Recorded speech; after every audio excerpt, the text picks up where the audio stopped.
Good morning, everyone. I declare open this public hearing of the Select Committee on Nuclear Energy for the inquiry into nuclear power generation in Australia.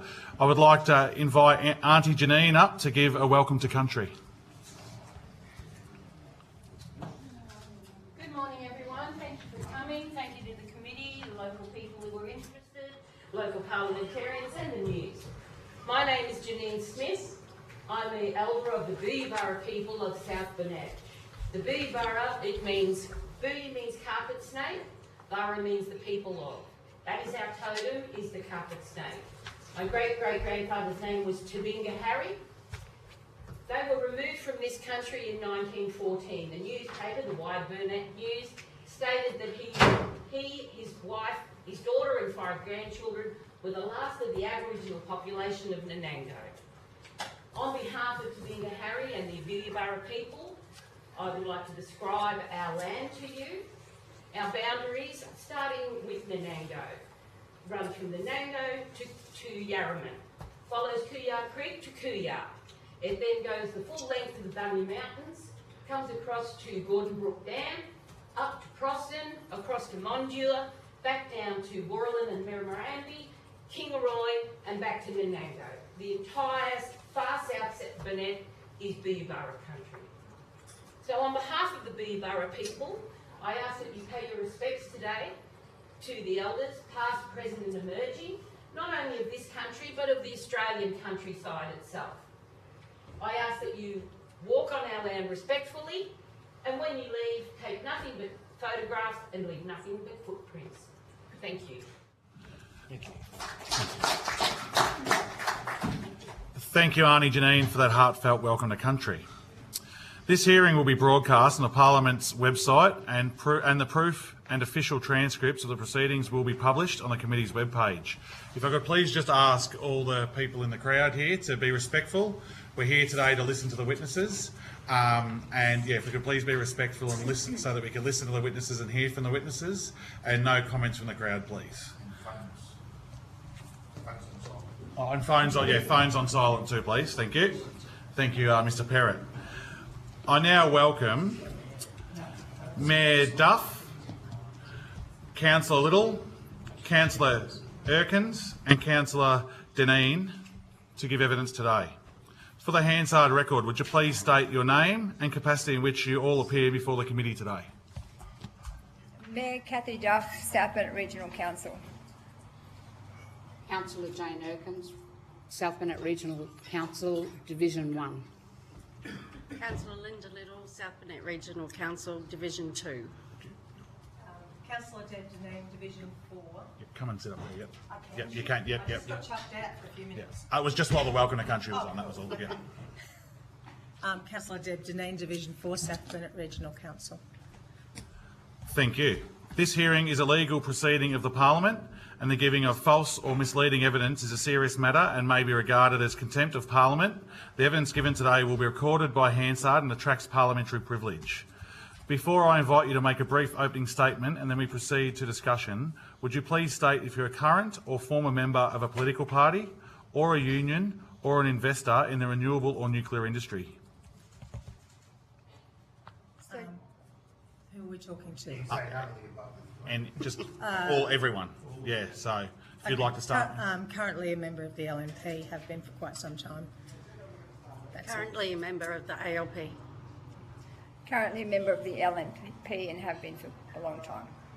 LNP. Thank you. I now invite you to make a brief opening statement before we proceed to questions. So I might start as the Mayor. I'd like to thank you for the opportunity to be here at this inquiry. We're very keen to look at all options, including nuclear. Our council is very concerned about the rollout of renewables. We've been challenged with all sorts of division in our communities. We went to our council put forward a motion. We went to the Australian Local Government Association conference with a motion to ask for better planning outcomes and better outcomes for our community with the rollout of renewables. We also recently went to the state conference and put the same motion forward, and it was supported overwhelmingly by councils across Queensland and the initial one across Australia. People are concerned about renewables because of the lack of planning around them. The council, we feel like we're the last ones to know about it. In the last term of council, we voted against a solar farm that's just on the outskirts of Kingaroy, and that was overruled in the planning court. We feel like with the renewables, that we are not being informed enough. They're heavy industrial in the middle of prime agriculture in many cases. We're concerned about the environmental impacts of the wind farms. For example, recently the Wombo wind farm, which is outside our region, it's in Western Downs, and there are hundreds of thousands of tonnes of sand going to be removed from our region. We're concerned about our riverways, our watercourses, the creeks, the gullies. What impact does that have? None of these things have been planned. They just, all of a sudden there's a wind tower in, now there's going to be another one in Toorong West in our region. We're struggling to work out how with that one we can do an infrastructure agreement. With the one in the Wombo, we have council's roads are being smashed to pieces. We have no say in what roads they use, all of those kind of things. So we're very, very concerned with the division that the renewables are causing in the community. If you're right against a solar farm, everyone's unhappy. The wind farms, if you've got a wind tower in your community, or in your if you've got one on your property, you're happy. People against who are on the other adjoining properties are not happy because they're not getting any benefit. It's just a big concern for us. So also we're concerned about the future job losses with if the Toorong closes, it's 700 jobs and more. Indirect jobs 400, but at least 700 jobs. So when David Littleproud came to us and said he wanted to consider nuclear, we said let's look at it, because obviously there's a lot more discussion around nuclear. People are concerned about safety and all of those things, but and there's been a lot of scaremongering with the nuclear, because they said, oh, you know, because of what happened years and years ago. But in France, we just celebrated there was the Olympic Games, and Australians went across there and no one felt unsafe. There's nuclear right across in all parts of the world, even here in Australia. And so the scaremongering about nuclear needs to be unpacked. We need to make sure it's safe for our region. We want to look at nuclear. We want to look at all options. So it's on the table for us to look at nuclear, but I'll hand over to the other councillors to make some comments. Thank you. Okay. Do you want to make some comments? So my biggest concern with nuclear is the impact on the environment and the absolute division that it is creating in our communities at the moment. So very little consultation has taken place, and I was just on social media this morning before I came here, and it's really starting to get nasty, the comments and the division that has been created by the whole thing about nuclear. It also really concerns me that the LNP are going to use the next election as a mandate for whether we have nuclear in this country or not. And the fact that it is actually banned here in Queensland, and that David Littleproud has said that he was quite prepared to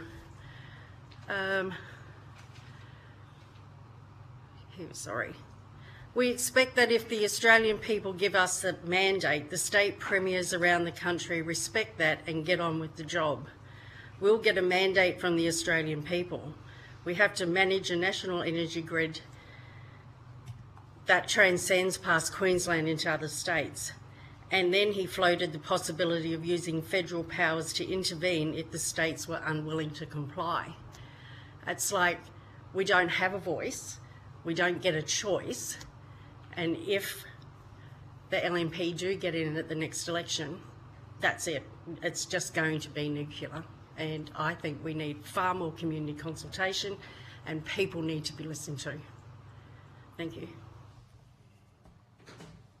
Hi, thank you for this opportunity to speak about the future of our power industries and the power source. We're very supportive of exploring a lot more types of power. It's great that we have this mix. We have coal, we have nuclear as a possibility, we have the renewables. They certainly concern me. Renewables concern me with that large footprint because I know of a farm that was bought right next to a wind farm, and it had a beautiful little creek with a lot of sand there. They used to sell locally, and I know where that sand's going to go. It'll be into the base of a wind farm. And that sort of thing, that'll destroy that little ecosystem. Have we checked how many koalas we've got rid of lately? We need to think about this. We're a growing population, we're growing rapidly, and we need to plan for the future. And I think we need to look at all the options, and we need to have honest conversations with facts, not with media, not with social media, because they just get out of hand. And if we can have a really good factual discussion about where things are, look at what happens overseas, look at countries that are further ahead in the nuclear technology than we are, then I think we can learn a lot. And I think that that's the responsibility of government, is to honestly look at what the options are and consider what's best for our people. Because in our region, with our council, we are very concerned about our future. I want my grandchildren, my great-grandchildren to have a future in the South Burnett, in Queensland and in Australia that is safe and free of risk. But in saying that, technology changes amazingly. It's like medicine. You look at it and you think, oh my goodness, there are people working on things that we know absolutely nothing about. And there will be more technologies, there will be more types of energy that other people are working on, and we just need to embrace what facts are and go forward with the facts when we get them. Thank you. Thank you. Probably like my fellow councillors, we're definitely going to be led by the opinion of our community. That's who we represent. We're here to represent our community. I also know that when, in my real life, I'm a real estate agent, and I know taking people coming to the area looking at property, one of the things they were always concerned about was which way the wind was blowing as to whether they're going to get fallout from the coal mine and the Tauranga power station. So, but people now, I find that a little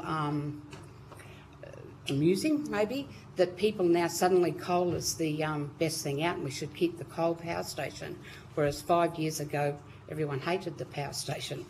So, but you know, I do think, as I said, like my fellow councillors, we really need to have it explained better to our community, because people are going and looking things up, and you know it depends on where you look. I mean, I can look and find one lot of facts, and Mayor Duff can look at another site and find another lot of facts. So that's probably the thing. Our community, as well as us, we need to be educated on what nuclear involves, what the risks are.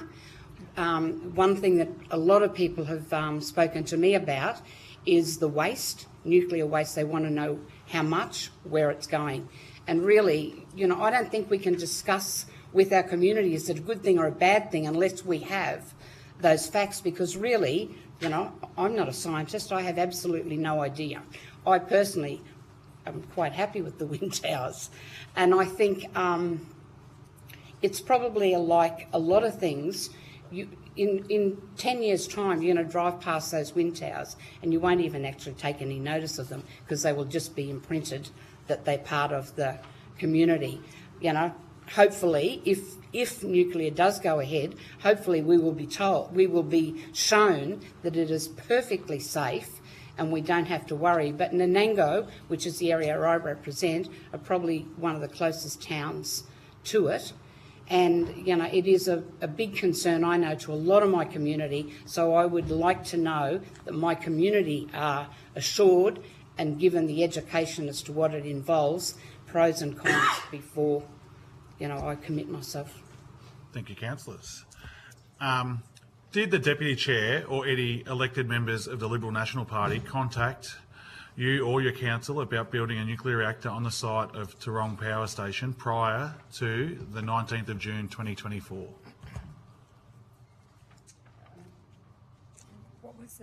When was the 19th of June 2024? Was that the day it was announced, or? Yes. No. Yes, I was contacted the evening before to be told that the next day it was going to be announced, so I was informed, yes. Were you told what the announcement was going to be? I was told that there was going to be an announcement regarding nuclear, yes, and potentially on in our region and on our where we've got our coal mine. And that was the day before? The evening before, yes. The evening before? Yes. Thank you. Has the Deputy Chair or any other elected members of the Liberal National Party contacted you since the 19th of June 2024 about a proposal to build a nuclear reactor on the site? Yes, they have. So David Littleproud came and met with our council and answered questions, and there was the same as what we're talking about now. There was lots of questions about safety, about water reliability, about how that's going to look, and we certainly were saying the same as we have right from the start. Let's look at it, but we certainly got a lot more questions, and as the other councillors have said, it depends on what the community, when the community is well and truly informed. We are an extended arm of our community, so we're certainly going to be listening to the community and making an informed decision based on the community, the majority of the community want to see happen across our region. No worries. Did Mr. Littleproud speak to you about if they were not to go ahead with the proposal, if the community said no? Did they talk about that at all? If the community didn't want this proposal, would they not put that power station there?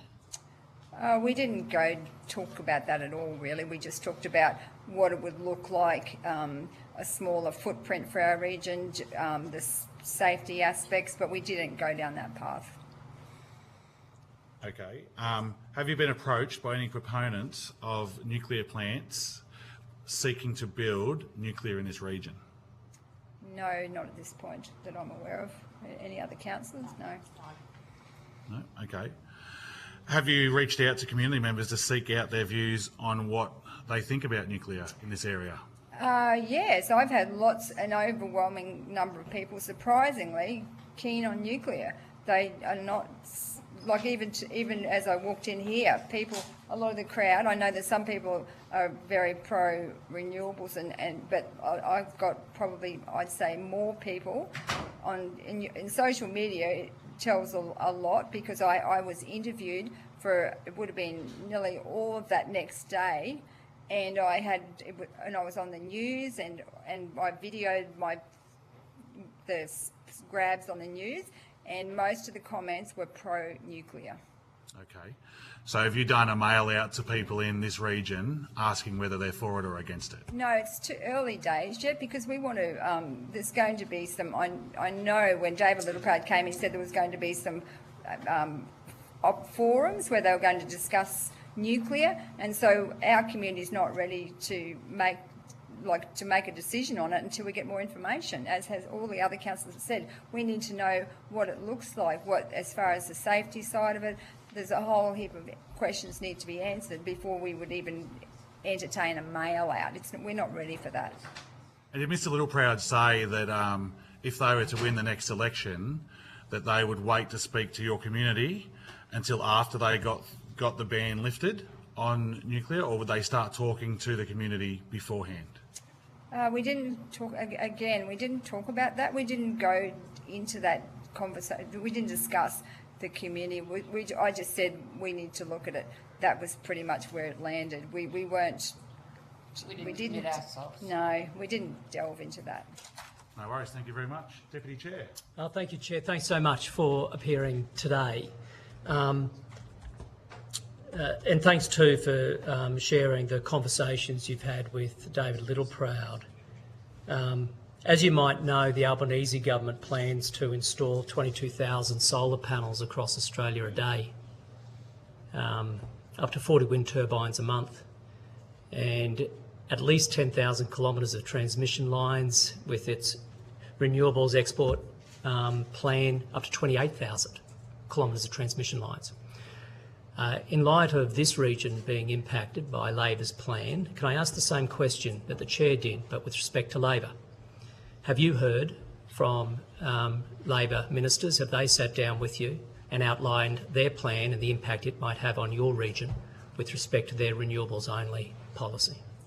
I have to say that we have had no contact whatsoever. We have been absolutely concerned from the start of the rollout just about our region, how that's going to look, the reliability, the loss of jobs, all of those things.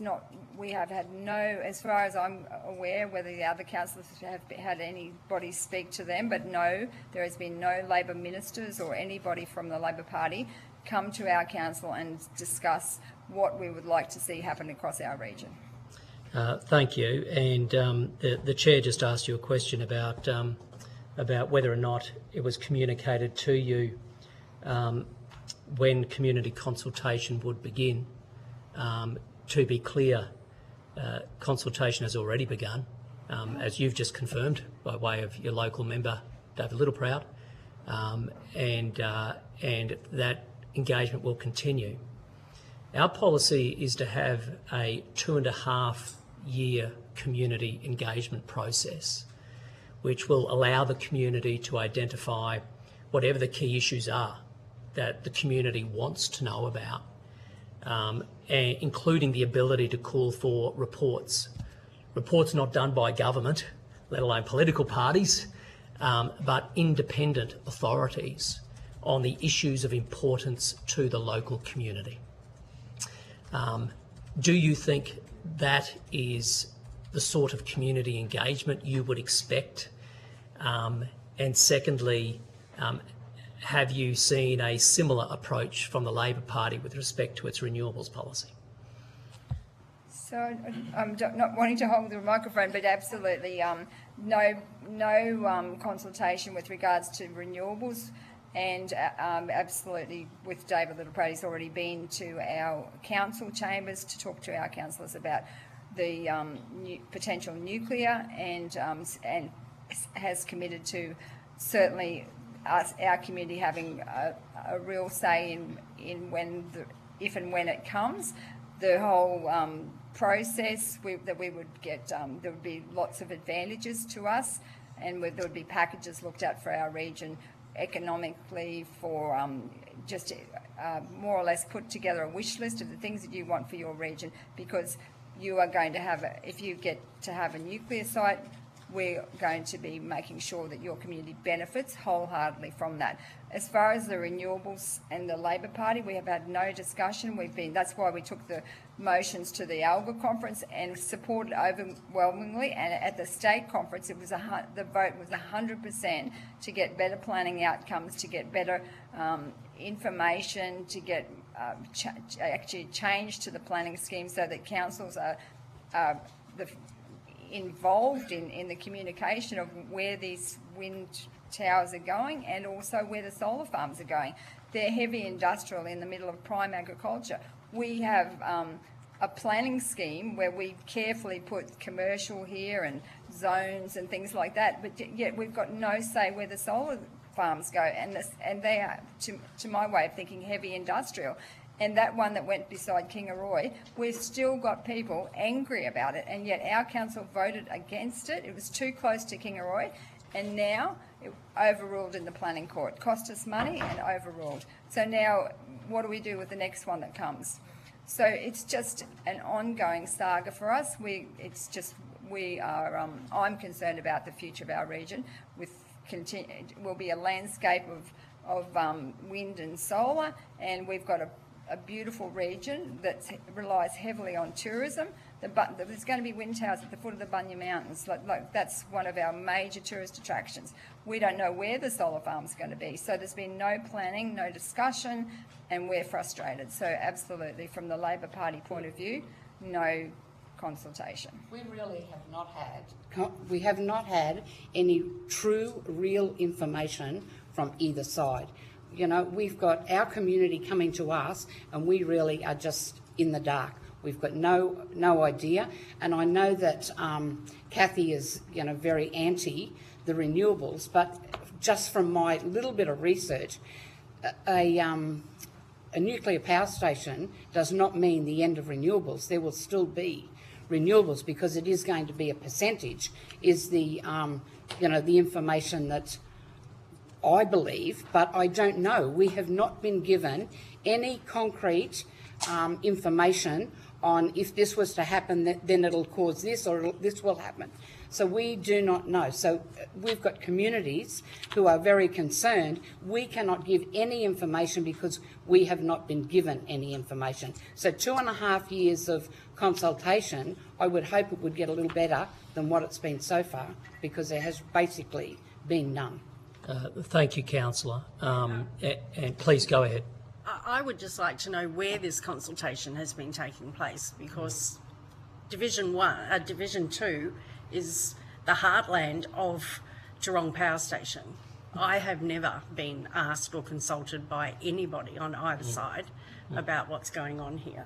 Weren't you in the chamber when David Littleproud came? That wasn't a consultation, Kathy. No, He came in and he told us this is what's happening. So there was no So consultation. thank you, Councillor. So I understand that you have met with David Littleproud, which I believe he would consider consultation, but if that... Yeah, but that was that's after fine. a 6 a.m. phone call And so on the day that it was announced from the ABC. Thank you, Councillor. So just to confirm... Could I add to that? Of course, go ahead, Councillor. Part of our concern with the renewables is that we have no say. We have no idea. The same time the community finds out about a renewable, a new wind farm, a new solar farm, is pretty much the day we find out. There's no request, there's no combination of the council and the state government or the federal government. We have absolutely no idea where the next solar farm, and if you've driven to Kingaroy and see the solar farm right on the edge of a residential area, you'll be a little bit horrified too, because there was no way that solar farm should have ever gone there. Anybody with any sort of concern for the residents on that side of town would have said, no, sorry, this isn't a good place. Nobody had that opportunity. We didn't know about it until it was a done deal, and when we tried to fight it, that's just tough luck. We put the solar farms and the wind farms wherever we want to. And I would hope that going down the track there will be more consultation about those, the wind farms, the solar farms and the nuclear power as well. Thank you. And just to confirm again the coalition policy, upon coming to government, we would be formalising a community engagement process. At the heart of that process would be a community partnership, which is basically an agreement between the local community and the Commonwealth. And that will be outlining the various steps and obligations on the Commonwealth to respond to community issues as they arise. On the question then of how decisions are made, as has been announced and repeated a lot in the media by me and others, ultimately a decision gets made only after a feasibility study, so a site characterisation study done by an independent nuclear energy coordinating authority, only after community engagement. This helps also inform the regional deal on infrastructure, on community priorities and services and the like, to which you referred, Mayor, as well as an integrated economic development zone for this area. When it comes, though, to that decision, it will be informed by three things. One, the advice from the independent coordinator. So that independent nuclear energy coordinator's advice to government based on those site characterisation studies and so forth. Two, what is in the national interest. And three, what is in the local community's interest. With the local community's interests being defined across economic, social and environmental grounds, which are typically the areas of feedback that comes from communities about any large industrial scale electricity infrastructure project. They are the bases by which a decision would ultimately be taken by a government about the initial establishment projects, two of which would be identified for the mid to late 2030s ahead of a broader deployment. So that's just to clarify in terms of the engagement process, some of the community benefits and so forth. Is there any aspect of that which you would like further information on, either in this forum or separately? I do. Please, Councillor. What concerns me is at the moment our ratepayers are paying to repair roads that trucks are going over, taking in wind towers, sand and whatever. They're not even in our region. They're in a different region, but our ratepayers are having to pay to maintain those roads.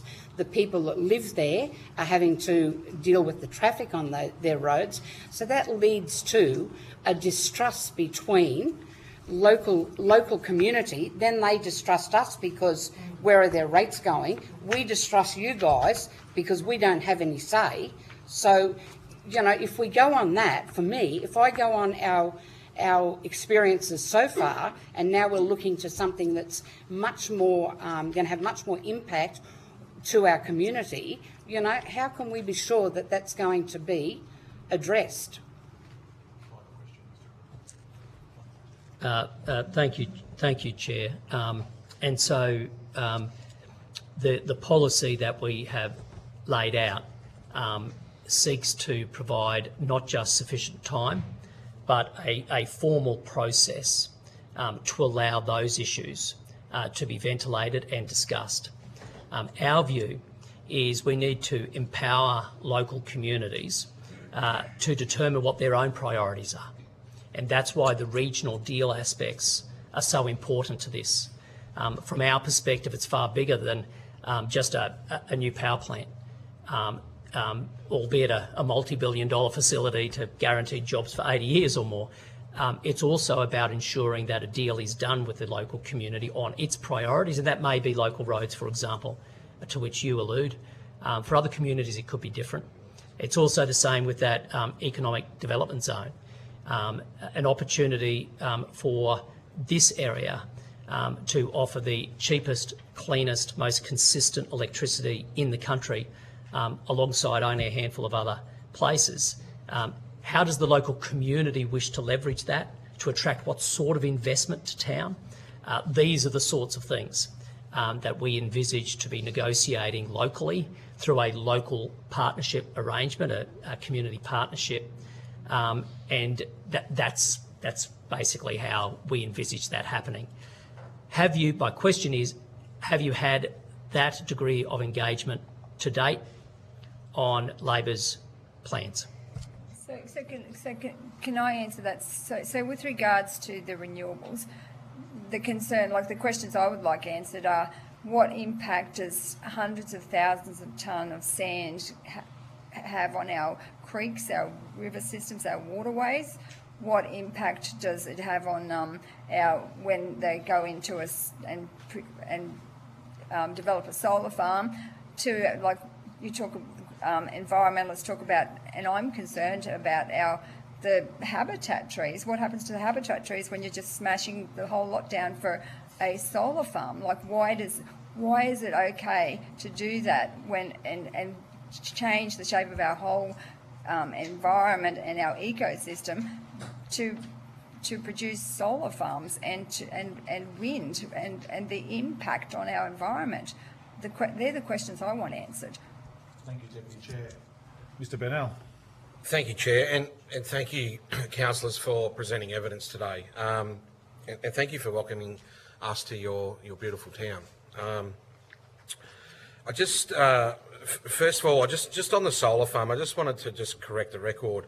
The Kingaroy solar farm was approved under the former LNP government back in 2019. It wasn't under the current government, so I just wanted to clear the air on that. But I'm interested to go to your comments earlier about some of the discussions you've had with Mr. Littleproud, and I wanted just to unpack what the economic package discussion was. So what was Mr Littleproud promising the community as far as an economic support package? Was it just a blank cheque to like put down your wish list and it'll be delivered in receipt of taking a nuclear power plant in your region? I don't believe From it was my about memory, that. that wasn't part of the discussion. It was alluded to that we would Right. benefit economically by allowing nuclear to come here, but there were no actual specifics. Which we did when the coal mine came here. So amongst ourselves, we have discussed that, you know, if it does go ahead, we would probably be in a position to ask, because as I said, when the coal mine came here, Nanango especially, because it was pre-amalgamation, Nanango was it was in the Nanango Shire, so we did benefit the Nanango Shire, but my memory of David Littleproud's visit was basically he flitted in, said a few words and flitted out. I don't think he did anything. He didn't really. Yeah, he answered questions, and then he did offer that we would be there'd be packages, but we didn't get into the detail. Right, but you did mention just before that essentially it was a wish list. You could write down whatever you wanted. He did suggest that we should consider what we would like to see happen for our region, and it's sort of like an advocacy document. Which is what we've done with every election. An advocacy document is produced, and it's our wish list for every party, for every level of government. Exactly. We're forever advocating on behalf of our residents for more. 1%. Okay. I want to just touch on, you mentioned about road damage, etc., with the transportation of, you know, solar and turbine movements through the council area. Is it fair to say that if there was a construction phase for a nuclear energy power station in the area, that there's potentially going to be more truck movements over a build period than what there currently are on roads, and what's the trade-off there? It would be the traffic would be coming from a different way. The wind towers, and it's mainly the wind towers, and they're in the region adjacent to us, but they come through our region to get to it. So that's why we have no real say or no contribution from them on our roads. But we do have a new one coming now that they're working in with council, because it's coming into our region. But I would think nuclear, it's more south of here. It would be a completely different. So there'd be pressure on it on a separate set of roads then? That's Yes. correct. Okay. So just the Deputy Chair alluded to a few things before about a Labor government's renewable plan. So the renewables rollout is being done by private enterprise. So do you feel that there is a responsibility that should be levelled on those private enterprises to better discuss with you the localised impact that's going to occur And that as should a be part of pathway their contract. forward? Absolutely, Yeah. and that is our biggest complaint, that they don't come and talk to us first. They just roll on in here, set up a little roadshow type thing, and that's when we find out that they're coming. But- And it's so disrespectful to our community Yeah. and our region for them It to impacts in other ways too. Rough handle Because that's workers coming in. They've taken up accommodation. So we have a lot of local residents who can't get accommodation because they've been priced out of accommodation. So And the reason why I asked that is because the proposed plan that we're talking about today, nuclear power generation, the LNP plan is that it is a government-owned entity, not private enterprise pushing this. It'll be driven by the government of the day if they're successfully elected. So therefore, the responsibility of consultation falls on their shoulders, and rightfully so.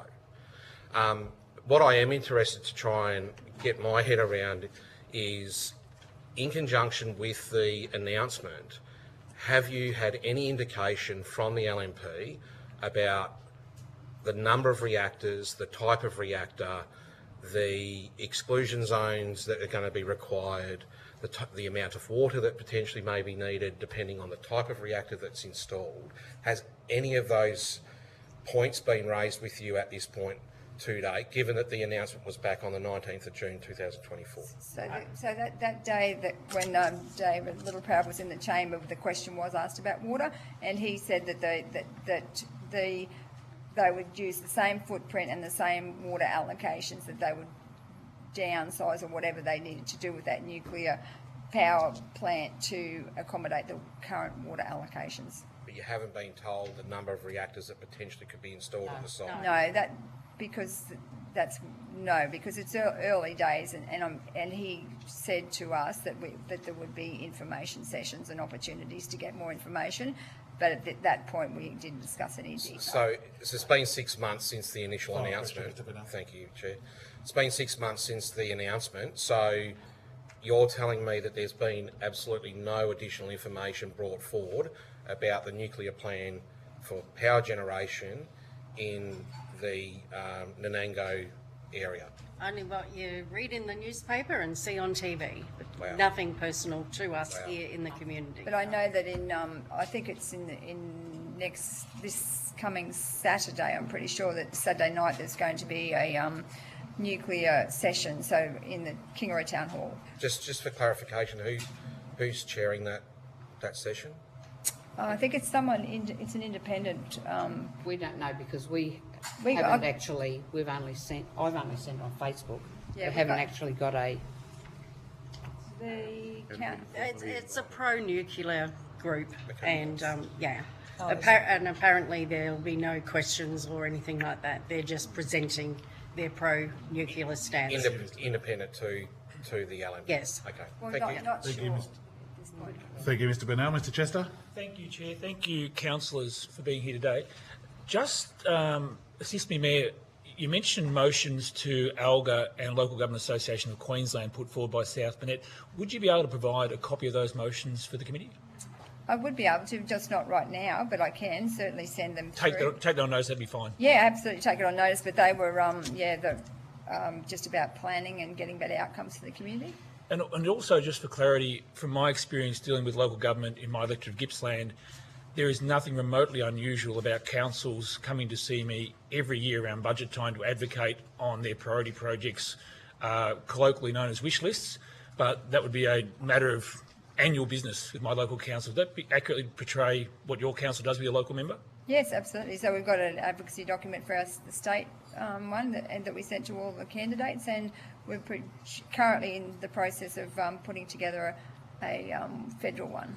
So you would consult with your community, come up with a list of projects, obviously much longer than your own capacity to pay for it, and then advocate to state and federal ministers and shadow ministers as a course of regular business. Absolutely. Okay. Just on the economic importance of the existing energy sector in your community, I was here last night on with my colleagues. We had dinner at one of the hotels. It was full. It was hard to get best steak in town. It was hard to get accommodation in town because the shut's going on at Toronto at the moment. How would you describe, or could you reflect on the importance of the energy economy to your region? Well, as I said before, the jobs, it's 700 jobs and direct jobs and 400 indirect jobs was what, over 700 direct jobs and 400 indirect jobs is the impact that we would have if we lost, with the coal mine and the power station. That's if Toronto closed, yes. Which I understand is somewhere between 2030 and 2040, is that? 2030. 2030, yeah. The dates change. Okay, and just help me as a Victorian, the Toronto Power Station was commissioned by the Queensland Labor government in 1999, is that right? No, earlier. Earlier. Joe, so what was the 1999 power station?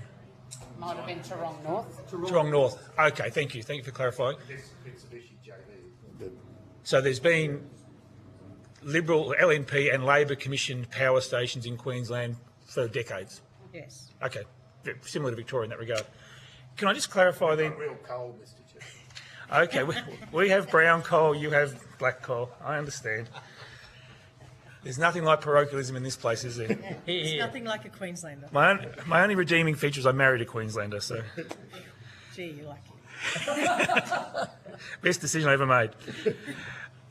Can I just go on to the question of returns to the community from hosting nationally important infrastructure and go towards, if the municipality was to host nationally significant infrastructure like a nuclear power station, would it assist your community if there was a legislated benefit to the community? So a measurable social and economic package that you would know upon signing up, this is what it would look like for your community if you hosted this nationally significant infrastructure, which is going to provide power to people hundreds of kilometres from here. Would that be something that the municipality would find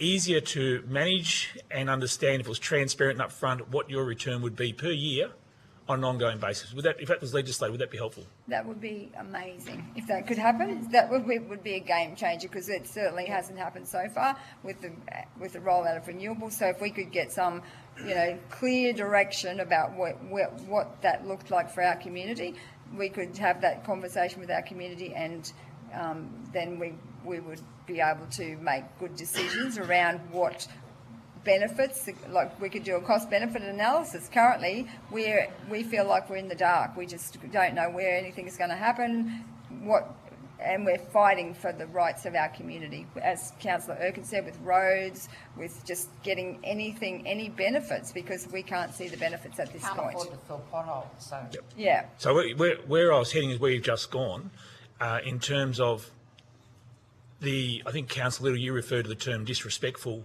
in regards to current level of consultation with how these energy projects are rolled out. That's correct. Is it fair to say that the proponents negotiate lease arrangements with the private operators, but then it's every man and woman for themselves in terms of councils trying to get a bit of benefit for you? Is there any defined benefit you get, or is it you've got to go and fight for yourself to try and get a deal?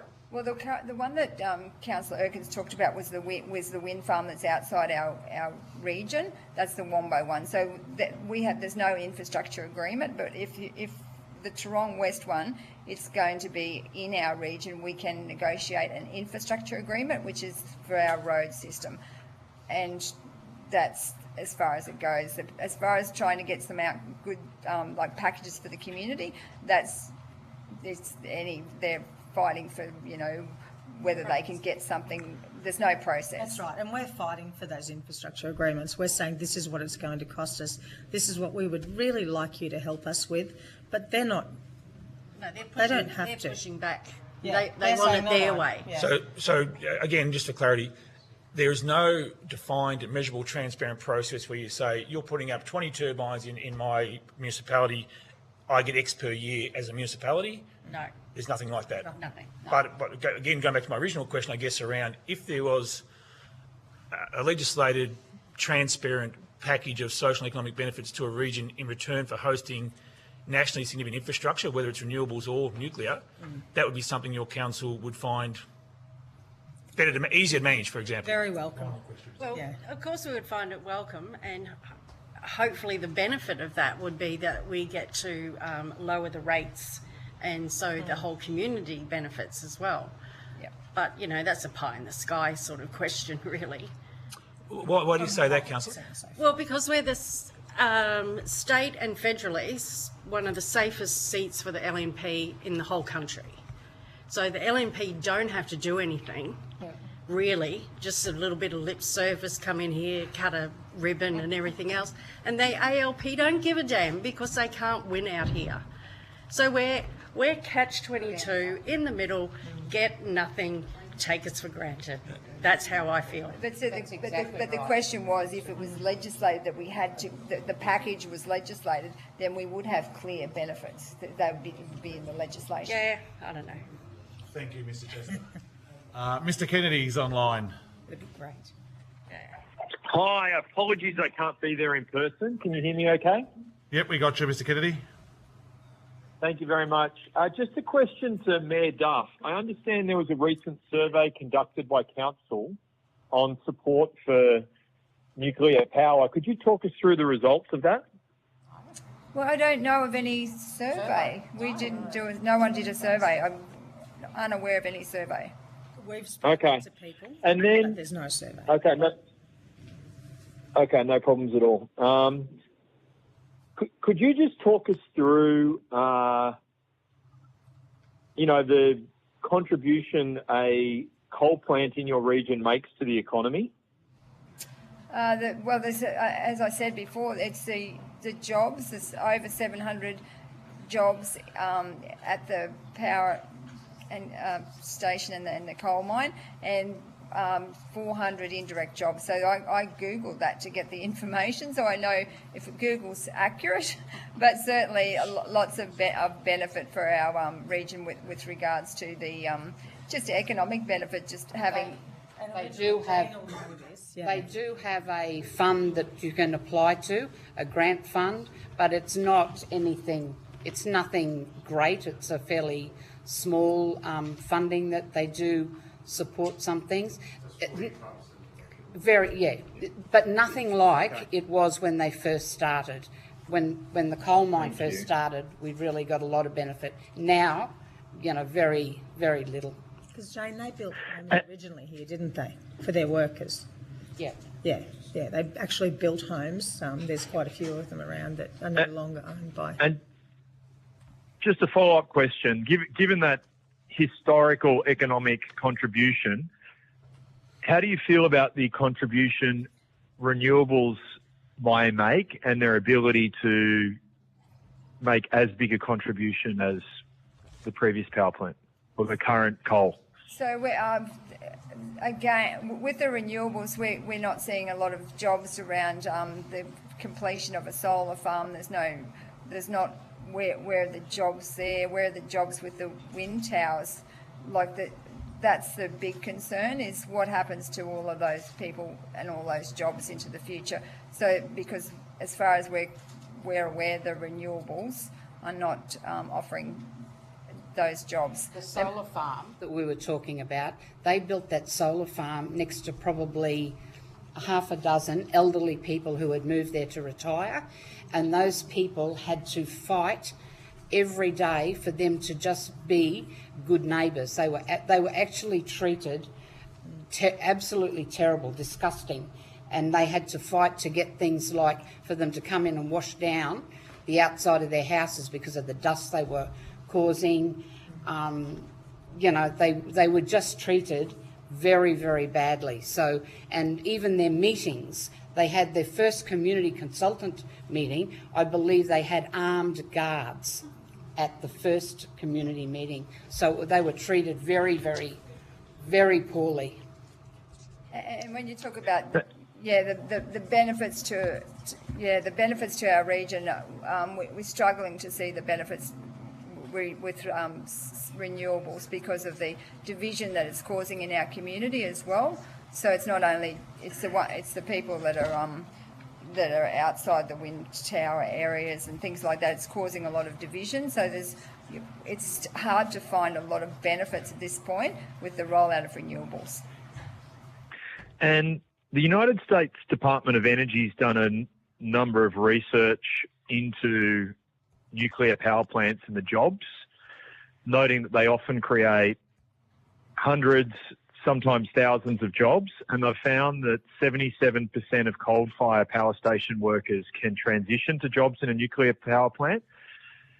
From your experience and conversations with locals, do you think there'd be interest in that from the local community? Well, absolutely, because jobs are a big ticket item for us, and if those jobs can be transitioned into the nuclear, then that's a win-win for everybody. So yes, certainly I'm quite sure that our community would be keen to hear about the benefits with those job opportunities. The promise of jobs, but I know that with Tarong Power Station, there was a lot of locals in our area that were very optimistic that they were going to be employed because they did push, and there was a lot of locals who are here and they never ever got a job. A percentage did, but a lot didn't. They brought workers in from out of the area, and a lot of those workers now who work at the Tarong Power Station and the coal mine are actually fly in, fly out. They come 3 or 4 of them rent a house. They share the house and they go home on their days off. They don't stay here. Final question, Mr Kennedy. That's it from me, Chair. Thank you. Thank you, Mr Kennedy. Mr Perrott. Thank you. Just going to a couple of things. First off, in terms of division, I note that we've just had a state election and your local state member, the Attorney General, ran on a ticket saying we won't support nuclear. And you've got the federal member and local government LMP saying they will support nuclear, or you'll consider looking at nuclear as a council. How do you reconcile that? And is it all through the prism of jobs and benefits for the local community? So I was surprised that the LNP state didn't support at least saying let's look at it, because I just think why wouldn't you look at it? But she just went to the people and got the vote saying we wouldn't support nuclear. Isn't that more relevant than a phone call and a meeting with David Littleproud? Because she just went to the people on that promise. Sorry, I missed you. So if the Attorney General of Queensland just went to the people saying, I won't support nuclear, doesn't that mean something in terms of you saying, what are the views of my community? So when they went to the polls, they just said it wasn't in their plan. They didn't state, as far as I'm aware, I didn't hear Deb Frecklington publicly state that she was against nuclear. She just said at this point it wasn't in their plan. And I think that it was a political football at that time, and that they just went, tried to keep it not in to be front and centre. They were more talking about health and safety, community safety. They didn't make it. They didn't want to make it the thing that was debated.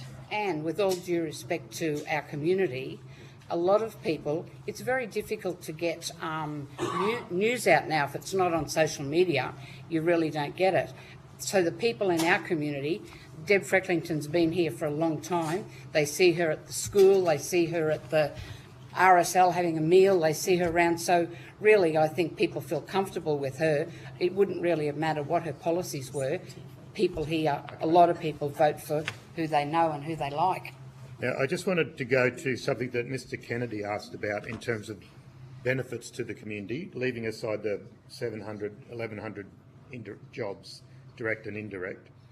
And I was wondering if, Tarong Power Station, you can see it from the Bunya Mountains. It's been there for nearly 50 years.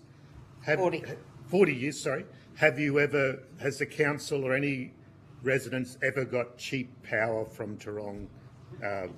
No? Okay. Bit of a Dorothy Dixon, that one.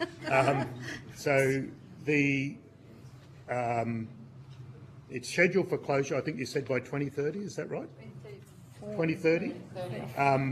We've heard from numerous experts that it won't be possible to have the nuclear plant up and running till the mid-2040s. And I think there's obviously some community consultation. That's not right. Some community consultation. Mr O'Brien, the Deputy Chair, talked about a community partnership arrangement. But obviously that's going to leave a bit of a gap in terms of setting up a nuclear power plant, should Mr O'Brien have his way. But in terms of just by way of clarity, Chair, let me finish. Chair, can I get your direction? Deputy Chair, can I finish my question? Deputy Chair, let Mr Perrott finish his question And then I'd first. like your direction after he's finished the question. So Thanks, in Chair. terms of if it's 2030, one would assume you couldn't get a nuclear power plant up before 2030, even if the LNP win the election next year. That's my assumption, Deputy Chair. But in terms of community consultation, safety regime, I think you've raised concerns about heavy equipment travelling on roads.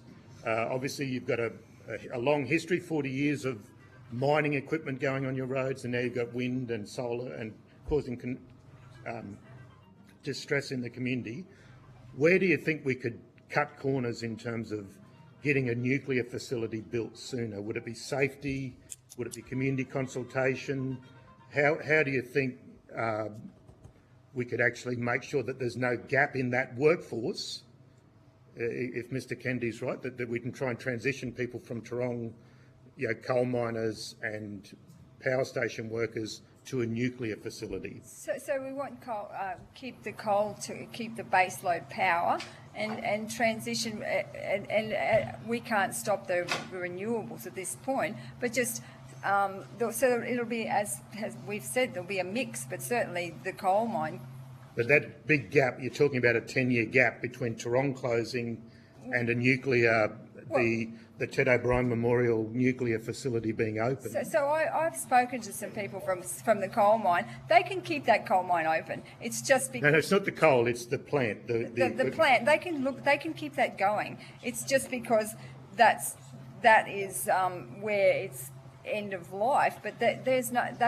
I've actually spoken to them about the potential to actually keep that going and look after it.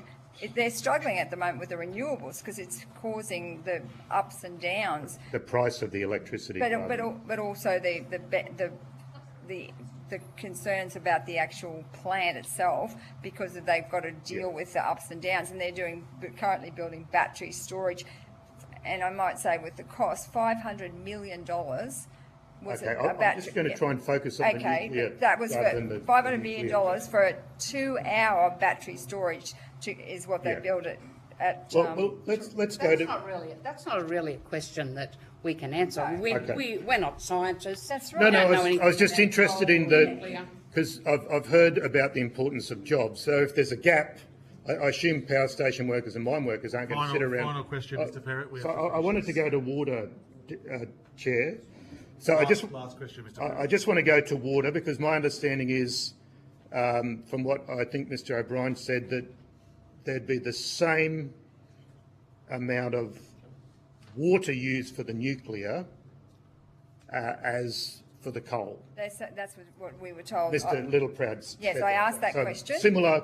Yep. My understanding is nuclear power stations use a little bit more water than coal, but let's say at the moment the Toorong's using about 20 gigalitre. I think it's getting 68% from Bunduma Dam and 32% from Lake Wivenhoe. So 2 different water systems, is that right? And basically the Lake Wivenhoe water gets pumped uphill and is a battery at night. Is that? It's apparently more expensive than and then it's used in peak hour in Brisbane, you know, the Stockyard Creek. It's like a big battery, basically. Mr. Barrett, okay, so you've been told that you haven't been approached about extra water at all, not cutting back on your irrigation or forestry or cattle grazing or urban. You would be using the same water that Toorong currently uses. I just wanted to get that clarified. That was what was pointed out to us. We would actually like funding for a lot more water storage in our area. That's a priority that we put in our wish list. Okay. We went down to meet with Linda Dobe about water. We asked because we really need more water.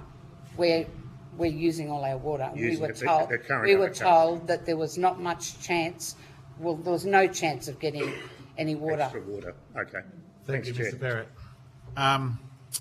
Thank you for coming in today, councillors. Chair, I'd like to seek your guidance on something as I alluded to. Yep, no worries, Deputy Chair. What would that be? So in the event that we have a committee member like Mr. Parrott who predicates questions on an untruth about coalition policy, and I wish to clarify and correct that before the question proceeds to witnesses, I was denied the opportunity to correct untruths, and it's happened before in this inquiry. How does the chair wish to deal with that in future if we have committee members putting questions to witnesses based on untruths about a coalition policy? Thank you, Deputy and asking that question, can I ask you to reflect on what we've heard from the councillors today about a fact-based discussion? Personally, I think this has gone both ways, Deputy Chair, in some ways. Can you give me any example? I can't give an example now, Deputy Chair. Deputy Chair, Mr. Parrott, please stop. Deputy Chair, this is not to be done in front of people. This is what can be done in a private meeting. So if you'd like to suspend the meeting, we can go do that.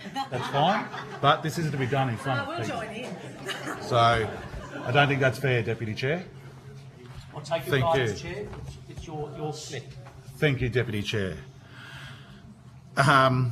Thank you for your time today, councillors. If you've been asked to provide any additional information, including questions on notice, please forward it to the Secretariat by Wednesday the 4th of December 2024.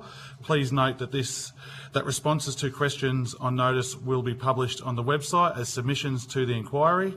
You'll be sent a copy of the transcript of your evidence to assist you with answering questions taken on notice today, and you'll have an opportunity to request corrections to transcription errors. Thank you very much for coming today. Thank you. Thank you.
Yeah.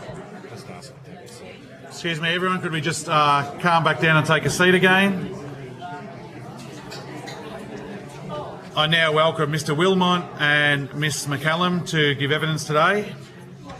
Excuse me, could we have a little bit of quiet, please, in the room? Thank you. For the Hansard record, would you please state your name and the capacity in which you appear before the committee? Chair, my name is Jim Wilmot, a board member for Property Rights Australia. My name is Katie McCallum and I am representing Kilkeevan Action Group. Thank you very much. For this hearing is a legal proceeding of the Parliament. The giving of false or misleading evidence is a serious matter and may be regarded as a contempt of Parliament. The evidence given today will be recorded by Hansard and attracts parliamentary privilege. Before I invite you to make a brief opening statement and then we proceed to discussions, would you please state if you are a current or former member of a political party or a union or an investor in the renewable or nuclear industry? Chair, I am a proud member of the Australian Libertarian Party. I have a small investment in solar, being solar fences and solar pumps on my own beef property. Chair, the only answer I have to that is that I'm a member of One Nation. Thank you.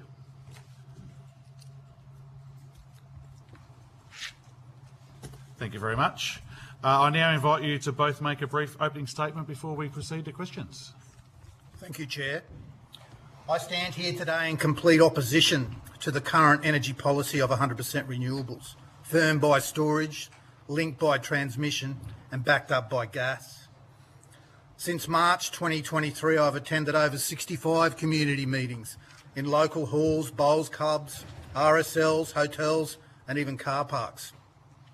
I was invited to listen to people's concerns about the rollout of industrialised renewables across rural and regional Australia and its impact on their way of life. Through these engagements, common themes have emerged.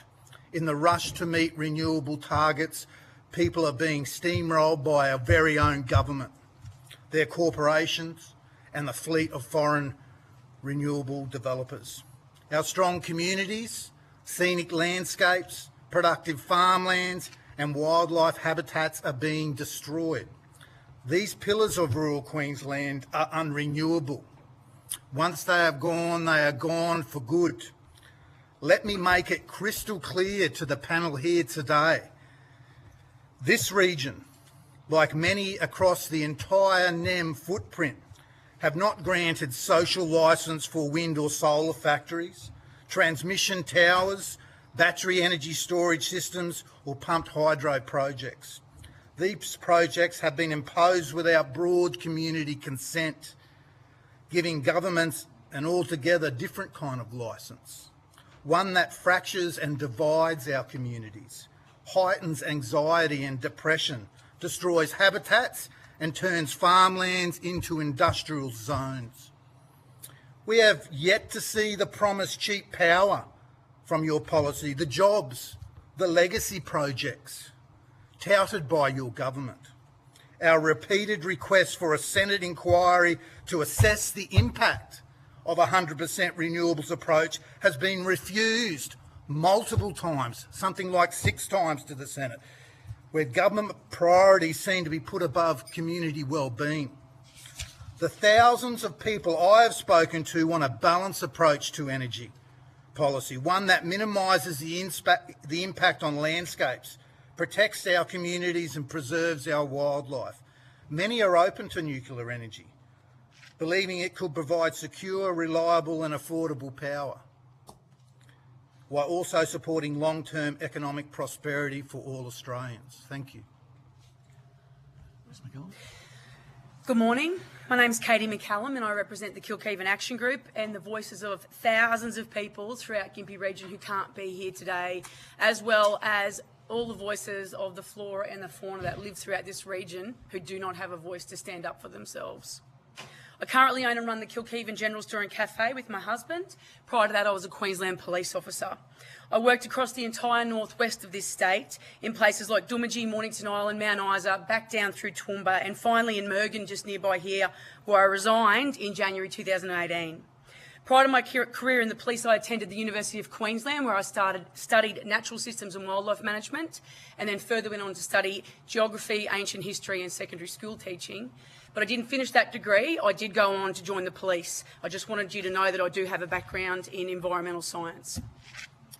My entire life, I've always been a voice that advocates for those who either didn't want to speak or did not have the ability to speak publicly for themselves. And that is why I find myself here today.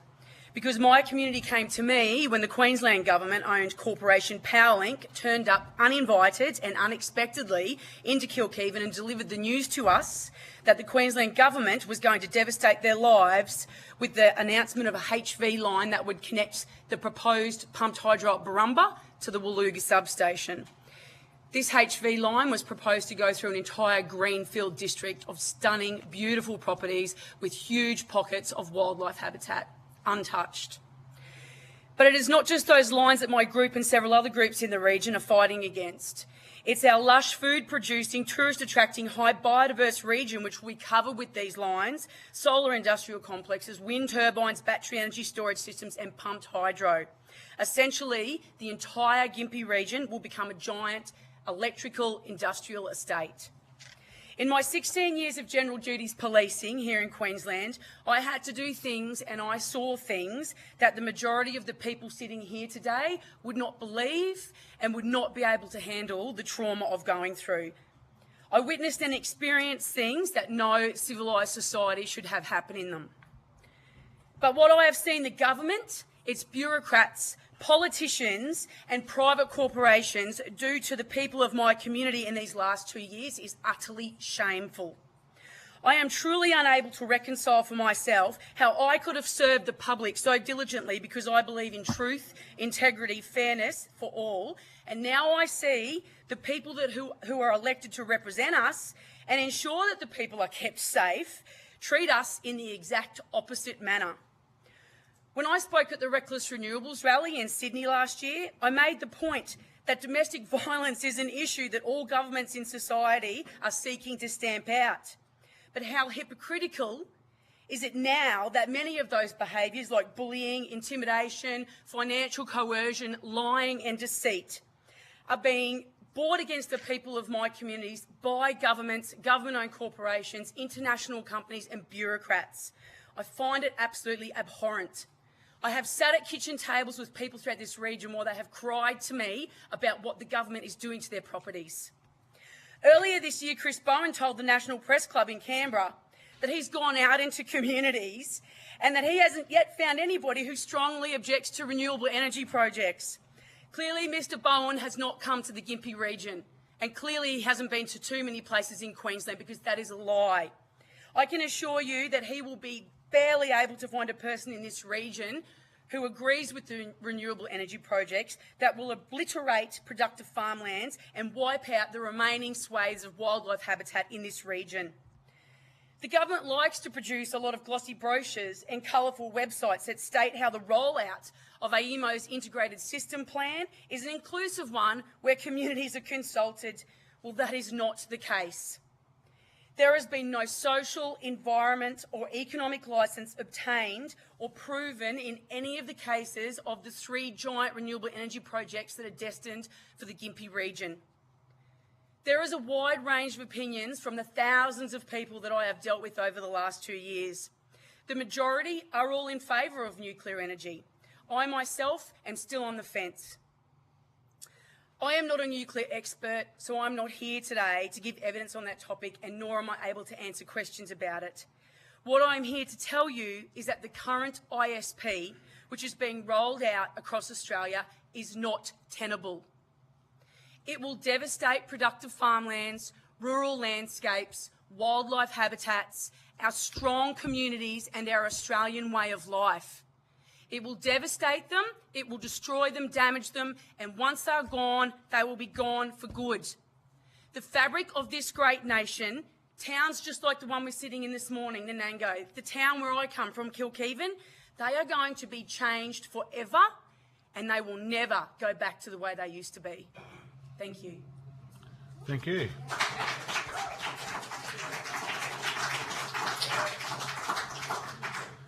Deputy Chair, we'll go to you first on this one. Oh, thank you very much, Chair. I might start with you, Mr Wilmot. Is it right that Property Rights Australia has done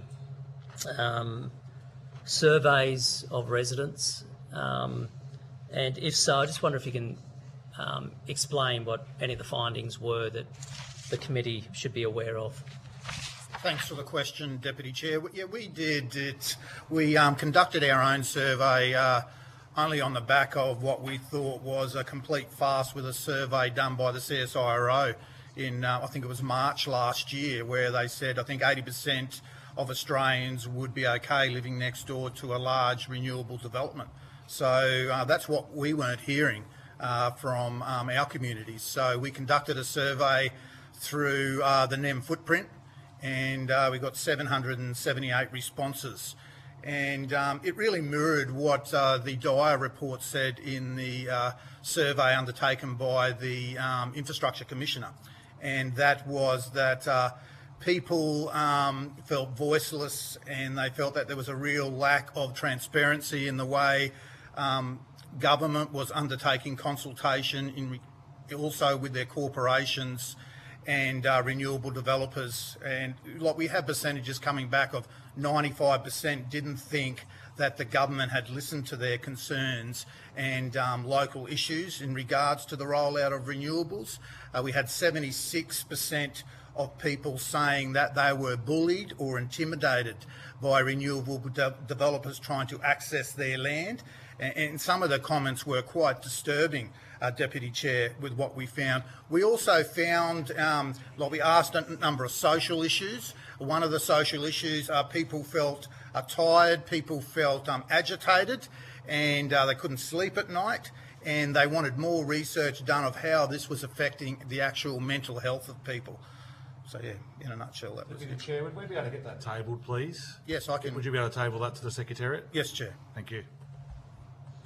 When it comes to the role of government with these things, in the previous discussion, one of the committee members was asking about private developers. Do you think there is any excuse on the part of government to vacate the field on these issues, given the amount of government support and subsidies that might go towards these projects? Or do you think there is a responsibility for government when it comes to community engagement? Are you talking, Chair, sorry, just specifically about the renewable rollout? Yes, I am. You can see a lot of the interaction is through direct consultation, well, if you call it consultation, by renewable developers with communities.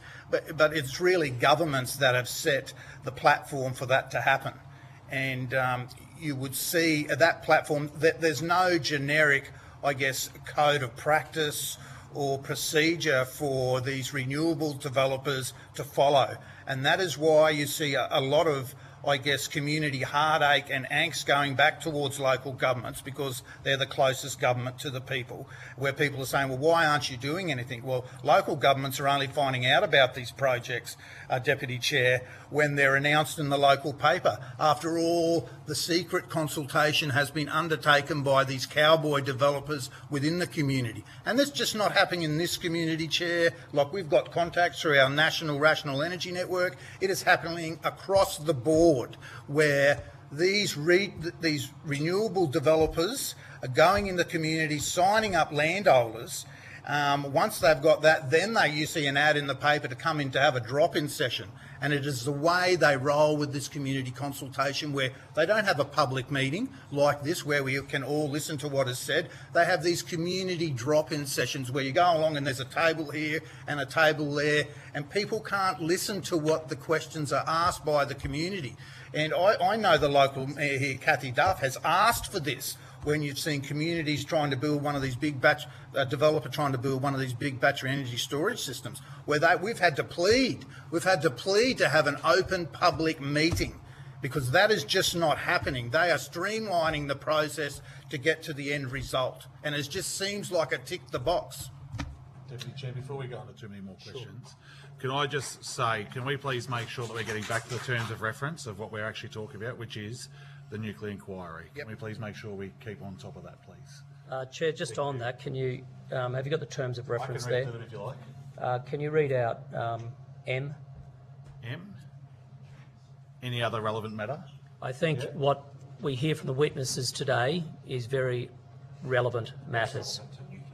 Is it relevant to nuclear energy? As we were reminded in a previous hearing in Canberra by a witness, in order to speak about one pathway for Australia's energy future, it is worthwhile comparing it to the alternate pathway which is currently being followed, and I believe that's what these witnesses are doing. I therefore think they're speaking to the terms of reference, specifically term of reference M. Well, what I'm saying is, could we please make sure we go with the terms of reference? We have a different idea on this, the Deputy Chair and I. Please, let's make sure we're on the terms of reference. So, taking your comments, thank you, Mr. Wilmot, and going to Mrs. McCallum, and thank you for the service that you have provided through wearing the uniform as part of the police force.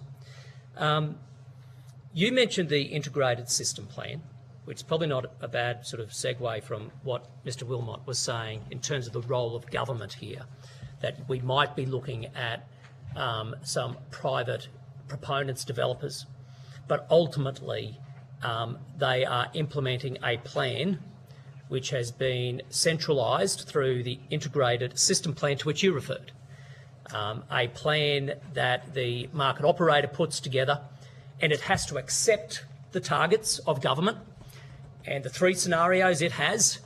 Every single scenario for the future assumes Labor's plan of 82% renewables on the grid by 2030, thus it drives certain behaviours. I have two questions, if I can, Mrs. McCallum. Firstly, whether or not, in your opinion, that ISP direction is driving behaviour on the ground in local communities. And then I'll get to my second question, but let me just go to that one first.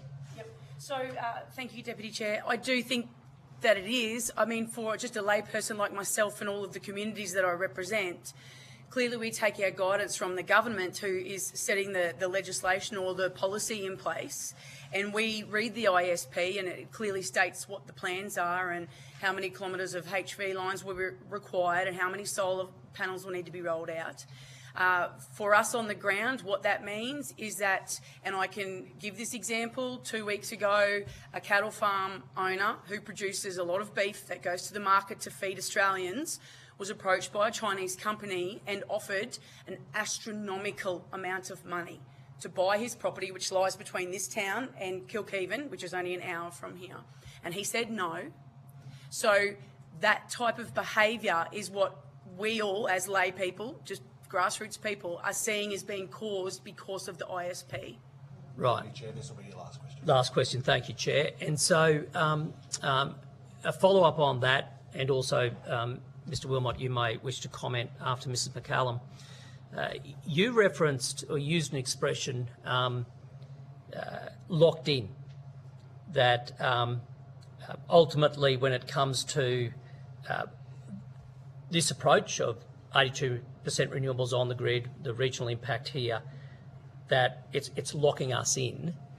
Are you talking there about the physical rollout of industrial scale renewables to the scale that the Labor Party wants, and transmission lines? And if so, given your environmental background, what do you see as the impact on the natural environment and prime agricultural land? Yeah, so we do see that as what you've explained there as to being locked into that plan. Right. That equates to the physical rollout of these projects in our region and throughout this renewable energy zone that we sit in here. In terms of the environment, I'll speak directly about Barumba, the pumped hydro energy storage system, which is proposed in the Mary Valley. We know that there's critically endangered species. A quick check of the Federal Environmental website will show you what they all are, and there is still no adequate response as to how they will protect those species, flora and fauna, everything from the Mary River turtle to the ironwood trees that will be wiped out, the Coxswain's fig parrot. I could go on and on. But the cumulative effect of that project on the environment and the wildlife habitat throughout this region is the HV lines, which connect to the solar at Waluga, because it requires so much electricity to make the pumped hydro function. So those lines are going to run along the Black Snake Range. There's a particular skink there called the Nanango spiny skink. There is 138 of them left on the planet. Powerlink, a Queensland government-owned corporation, failed to list that skink in their first affected species list. I've known about the skink for the last decade. Anybody can do a quick search of critically endangered species in the Gympie region, and the first thing that comes back is that. And after raising that with David Littleproud and with a few other people, suddenly there was an article in the Courier Mail that they were pouring some more money into a program to protect the Nanango spiny skink. Powerlink re-released their affected species list, and it was listed on that list. So these are the things that are not getting out to the public. These are the things that my community are talking about and saying, this footprint that these renewable projects is going to impress upon our leftover wildlife habitats, the productive farmlands. Why are we doing this? Why are we wiping out the environment left in our region when we've already got a functioning coal-fired power station, and we believe the option may be to put a nuclear reactor in that same position? So why would you do this? And that's the connection for us with the nuclear argument and what's happening to our region. Because these projects, if they go ahead, they will be detrimental to the Gympie region. Thanks, Mr. Cullen. Mr. Wilmot. Just quickly, Deputy Chair, you're right. Our communities are feeling the brunt of being locked in and the rapid rollout of this renewable process, and that's affecting the way consultation is done, because there's been no, I guess, accumulative planning by the state government in how communities are engaged and consulted. In regards to the impact on environmental values in this area and other areas, what we're seeing is that there's a very unbalanced way, regulatory, the way it's being rolled out. For me as a beef producer, we see, like, I'm locked into the Nature Conservation Act, I'm locked into the Vegetation Management Act, reef regulations, where we see exemptions given to renewable developers to go and blow the tops off our Great Dividing Range, to only pay lip service, in my opinion, Deputy Chair, to the way they manage erosion. And but then we see enforcement activities by the state on making sure that farmers have enough ground cover, but you look to the ranges in the distance and they're blowing the top off them, or they're pushing thousands and thousands of kilometres of tracks to site these big monstrosities or wind turbines. So people see a real unbalance. They see the environment being destroyed to save the environment. When asked, the government says, well, it's all about offsets. It's all about offsets. But we know offsets are a bit of a furphy, because offsets are fragmented. They're not looking at the way they're put into the landscape. You've got a bit of offset here, a bit of offset there. They can be wiped out by fire, and a lot of them only locked in for the term of the project. So that's why people want to explore the nuclear option, because they're seeing what's happening to the pillars of our way of life, which I said in my opening statement, and they want to look for something. So, and that is why we're here today. A lot of people, like I wasn't a supporter of nuclear initially, but now I'm looking for it, because is this what it means, that we are going to destroy or divide our communities, our landscapes, our environment, our way of life? Well, we don't want that, because we can actually see what's happening. And a key point is that if you look at the ISP and know that the most likely scenario is the step change scenario, where we're seeing a tripling of renewable energy capacity this decade, a doubling thereafter, and a doubling of that nearly in the lead up to 2050, we are only seeing the very start of the rollout of variable renewable energy. So it's going to be a lot more impacts and that's going to be exacerbated over time as they try to step up towards 2050. Deputy Chair. Thank you, Deputy Chair. Mr Perrott. Thank you, Chair. Mr Wilmot, in your capacity as a candidate for the Libertarian Party, I note that their policy on free market energy says government funding, ownership and regulation of energy sources only distort the market and reduce business confidence. All sources of energy should compete in the market on their own merits of reliability and cost.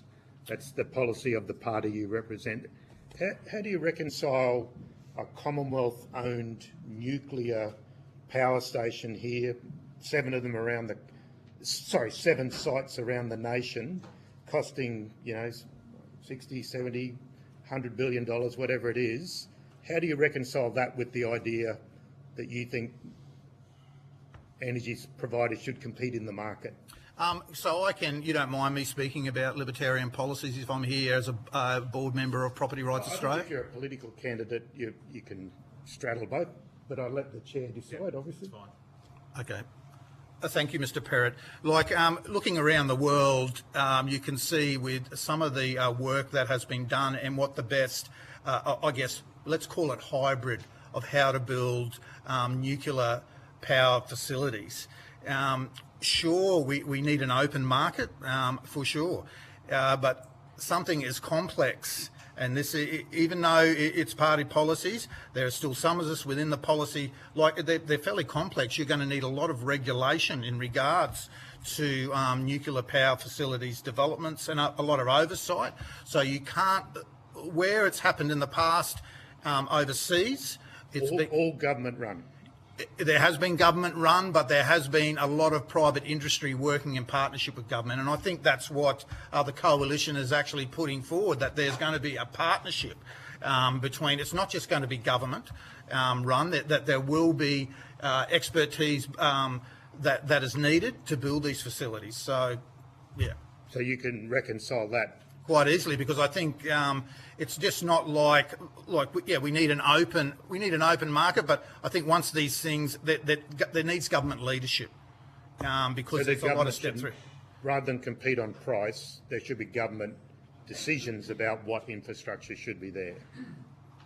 Is that what you're saying? To set it up. It doesn't mean that government can't sell off or create a corporation over time and put that out to private ownership. But initially, with the complexity of jumping through all the legislative hoops and the regulation, I think there would need to be some government involvement initially. And that's been best practice overseas, where you've had a large government involvement working with a company that's provided the quickest build times for nuclear reactors. And if you can put back your property rights hat on again. On.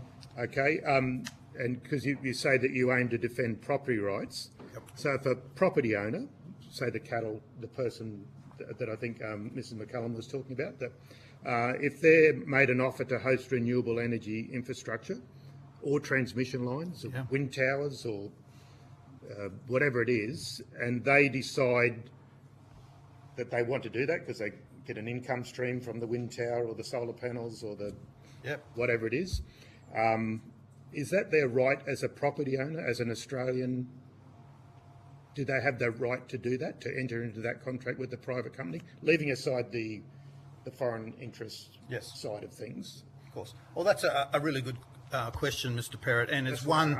It is one that is asked of me as my role with property rights over a number of years at a number of meetings that I attend to.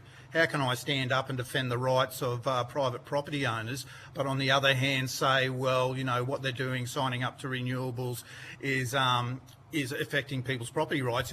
It's all like we haven't. Like our mantra is like, people that own private property should have exclusive access, use, and the ability to turn a profit. And the legislative protection. There's a sidebar to the. Yeah. You know, I'm getting to the question, please, Mr. No. Perrott. I'm just interested in that. So would that mean that the Crown doesn't own the mineral rights? No, well, the Crown does own the mineral rights. All right, sorry. So what I'm alluding to here, property rights, you can do what you want within the confines of the law of the day on your own property. With respect to local government sitting right behind. Yeah, but if you, what you do in signing up to a renewable project, if that affects the property rights of the broader community and your neighbours, well then no, I don't agree with it. How would a solar panel affect a neighbour, or a wind tower affect a neighbour, or a transmission line affect a neighbour? Okay. Well, no. But all right. I'd like your view as the property rights. What rights are they impacting on? Is it view? Is it amenity? Quiet enjoyment? What? You familiar with those legal? Mr. Perrott, you've mentioned quite a few there, and you're exactly right. It's also there's no hard evidence that it affects the value, but you've just got to ask real estate agents, and especially when you talked about the Kingaroy solar farm on the edge of town. There's people there. One person in particular that was actually interviewed by the Guardian not that long ago has been waiting 9 months to sell the property. There's properties next to that facility that have had erosion come out of that facility. There's the noise, the construction noise, the glare of solar panels, and it's also a worry. And I'm pleased you brought this up, Mr. Perrott, because quite recently the livestock production assurance, the LPA, now has on when you go to recredit and tick all the boxes and fill it out. There's concern from property owners there because the question is there, do you have any solar panels, solar factories or wind turbines on your property that your stock has access to? And if you do, if you answer yes, what are your plans for removing that? So people are worried about the impact of having these industrialised facilities on their properties, and so are their neighbours. And I think that's one of the biggest issues because, you know, we're marketing our produce as clean and green. And if there's any threat there, we're not taking the precautionary principle with this. We're not. What research has been done with the microplastics that come off wind factory blades? What's the impact on soil contamination with the runoff of solar factories? Because, you know, solar factories do get damaged by the odd hailstorm, and we can say the Chinese-owned solar factory just near Katie's place lost 23,000 panels in a hailstorm last year. Where did all that runoff water go, Mr. Perrott? So did we actually do any testing before these facilities were built to make sure we had a floor or had a control? No, we didn't. So look, I could talk all day about the impacts of what renewables facilities are having on neighbours. And I did a talk in Miriam Vale recently, asked by the community, and a host landholder came up to me afterwards privately and said, Jim, if I had known what I've signed myself up for and had listened to your talk before this, I would have not signed up, because people don't know what they're signing up for. It's all beautiful and roses, but when they get into it, they're finding out that they've been actually hoodwinked by a number of regional developers. I'll leave it there. Sorry, Chair. Mr. Chester.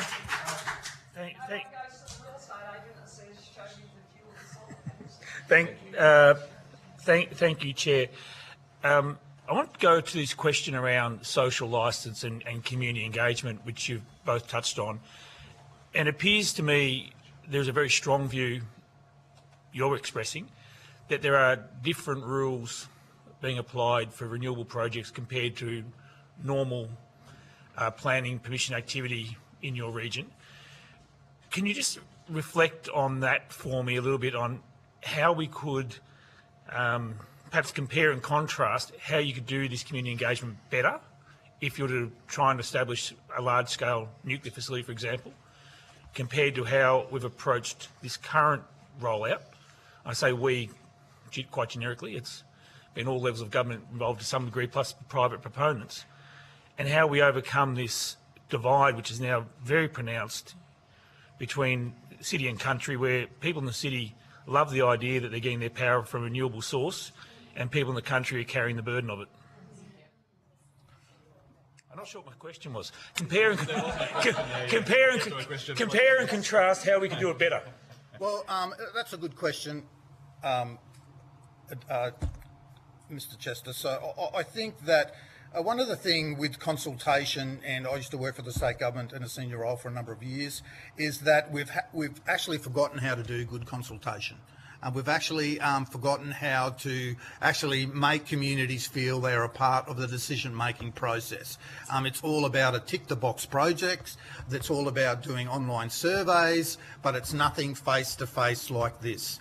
And that is why Katie and I went on this, I guess, road trip for the last 2 years to consult with people, to get actually grassroots engagement. So I say to you, Mr. Chester, that we should get back to basics and making sure, keep the party politics out of it, that it is about grassroots community consultation, having public meetings in public halls and actually getting back to people about how what they've said is affecting the decision in the long run, because I just don't think that happens. And that's been clear in the Dwyer report on consultation. People feel forgotten and voiceless, and it is because we haven't got active consultation loops, good feedback community loops. So we really need to get back to the basics and just stop relying on technology and electronic surveys and yeah, I think we've forgotten how to do that, because these are big decisions that are affecting the lives of people for now and forever. And I think we need to make it really sure that as a community, our voices are heard. And you can see and feel the frustration here today that our voices aren't being listened to. Sorry, if that's okay. Look, it's not very hard. You go to the country town where you're planning on proposing a project for, and you knock on someone's door. I own a shop which is the lifeblood of a small town with 600 odd people in it, and I can name just about every one of those people. And when Powerlink swooped into Kilkheven, I only found out about their meeting because somebody buying a coffee off me from the council said, "Do you know what this meeting's about next week up at the hall?" "What meeting?" And then I got to hear how they went about it. They snuck into the council office, they hired the hall, they didn't tell anybody that they were coming, they hung a little flyer up like this on the front of the building, and then they said 4 people came to the meeting. So I asked every single human that I had in front of me for the next week, "Did you guys know about this meeting in our town?" Nope, hadn't heard about it. You could have, not you, Powerlink, the Queensland government, they could have hired 2 local people. They wouldn't even need to hire them. It's a country town, for Christ's sake. We love each other. We do community work every week. They would have walked and door knocked themselves and said, "I've got this flyer from this Queensland government-owned corporation, Powerlink. They're going to do this. Everybody needs to come down to the hall next week." So once Powerlink held that first meeting and nobody turned up, and then I called them and I had to be abused down the phone by a Powerlink employee who's since been dismissed because of the language you used against me, they held another meeting and I managed to get about 150 people to it like that for them. So that's just, in reality, that's how country towns work. And I can't get my head around how bureaucrats sitting in offices can't work that out.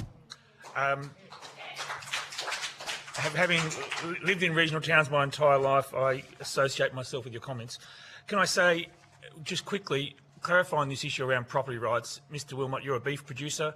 If you're running a feedlot and you had a lot of waste to run off your property, would you be able to run it into your neighbour's property and just say, "It can go there because it's my neighbour's property, that's my right to get rid of it"? No, of course not. So this is a point about the neighbour's rights, isn't it? You can have rights according to your use of your property, but your neighbour, if you have an impact on them, there has to be some recognition of those potential negative impacts on them.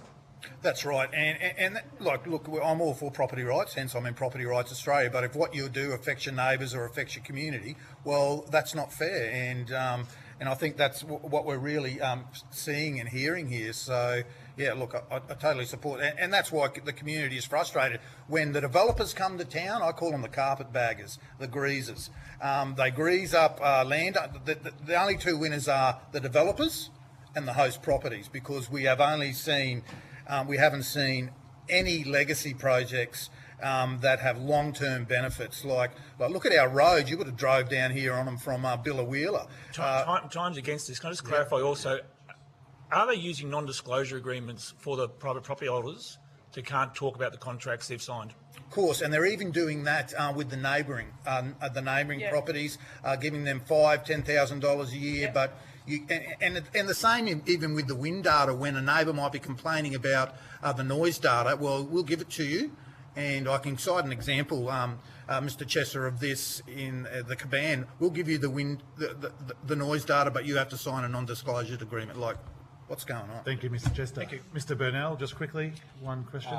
Thank you, Chair. I'll keep this quick. And thank you both for providing evidence today. I also would like to echo the sentiment of the Deputy Chair, and thank you for your service, Ms McCallum.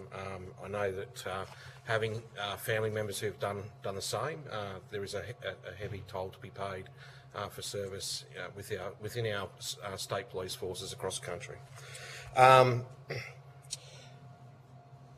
Unfortunately, there's not a lot of information in the LNP's proposed plan around nuclear energy. And I'm sure that over that's your plan there, Ted.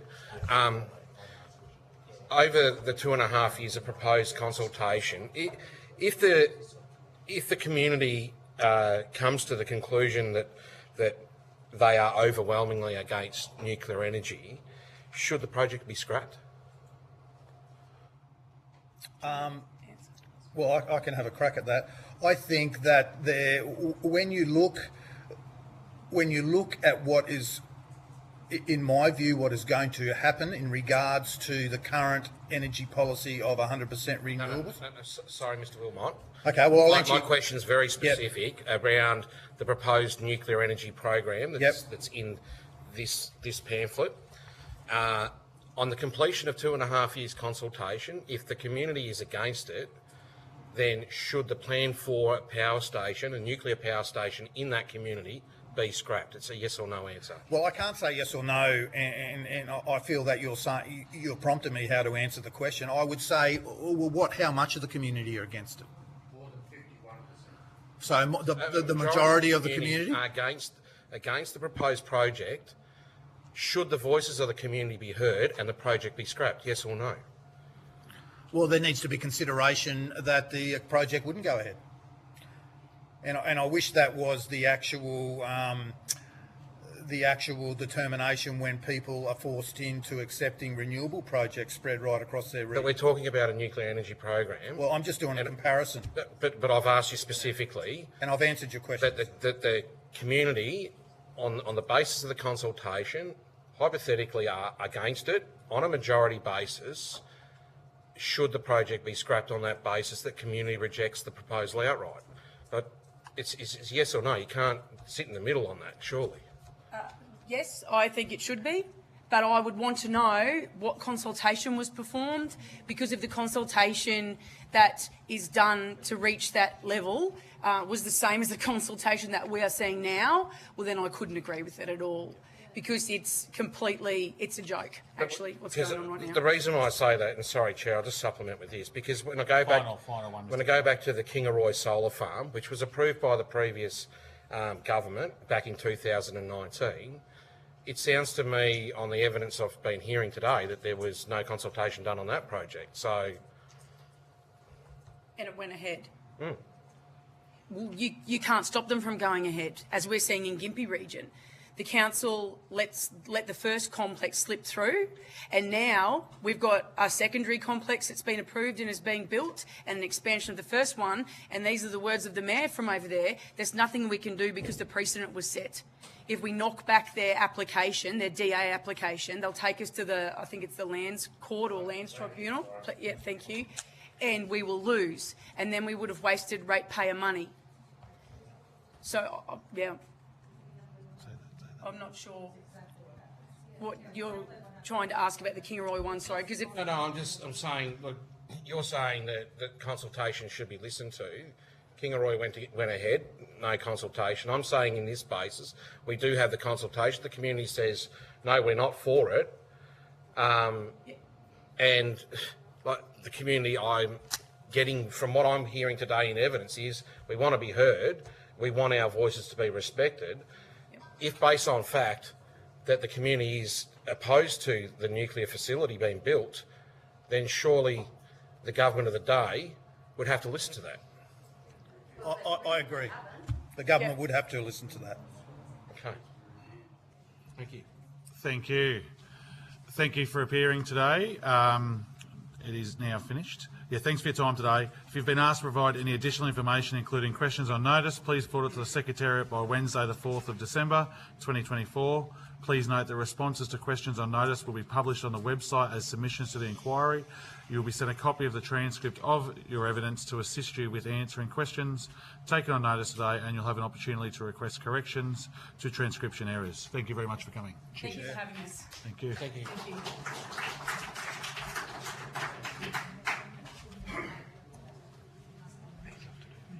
Yeah.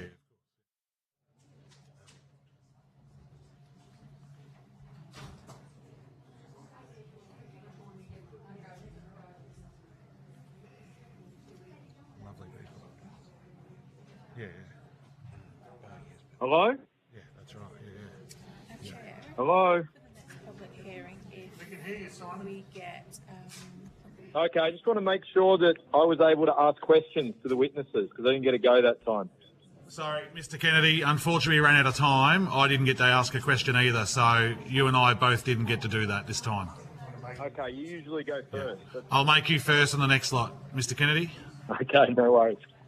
Sorry. that's all.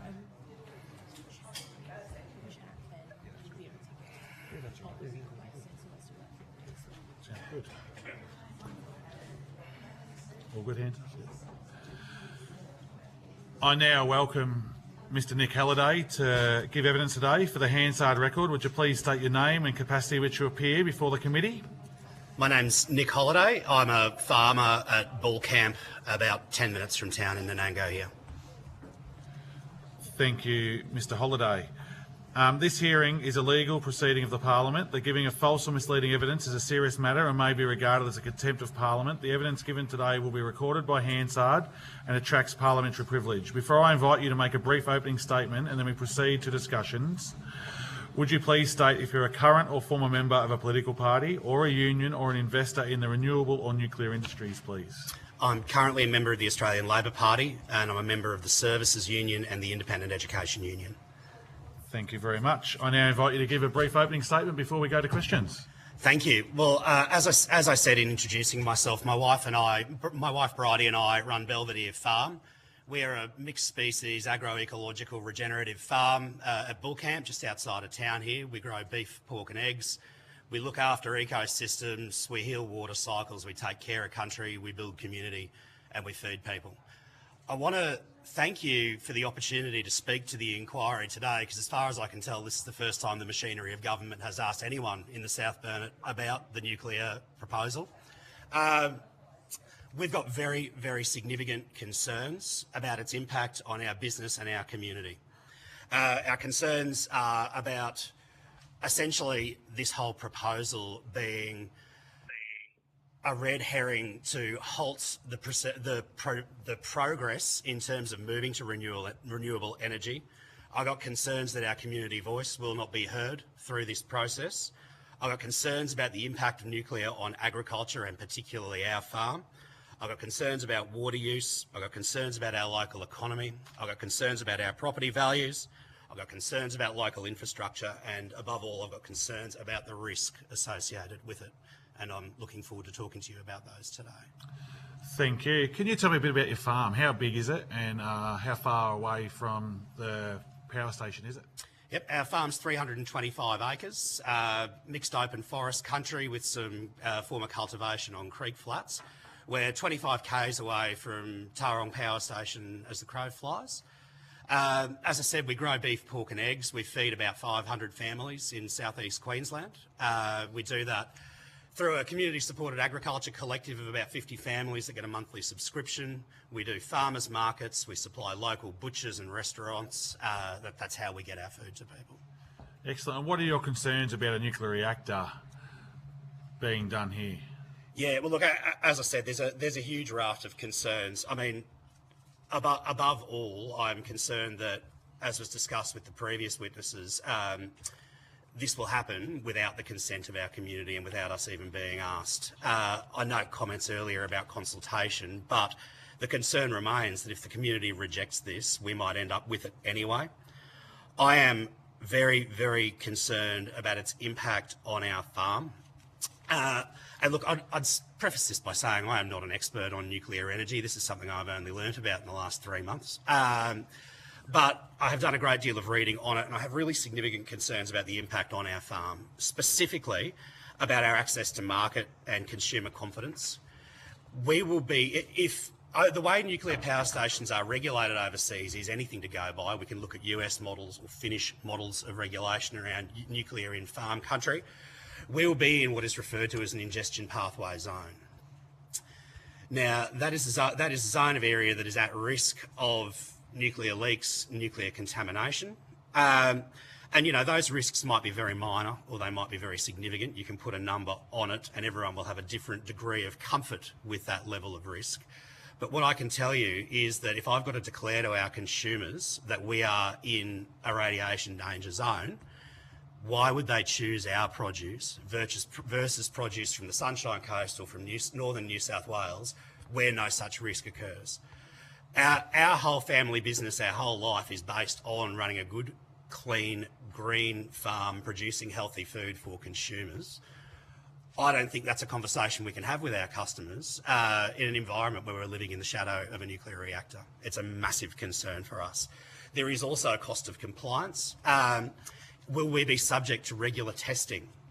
What measures will have to be taken to ensure that our groundwater is not contaminated by nuclear leaks? I'm going to talk about risk later, but there are a number of instances in the last 40 years where nuclear power stations have leaked radiation into groundwater.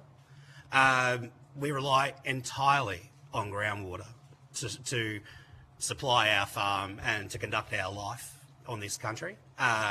Any risk to our groundwater is too much risk, in my opinion. I've got a real concern about water as well, and I know other speakers have spoken about this today. It seems to be significant evidence that nuclear power uses more than coal. This is a dry country, and we're in a dry part of a dry country. We get less than 700 mils of rainfall here.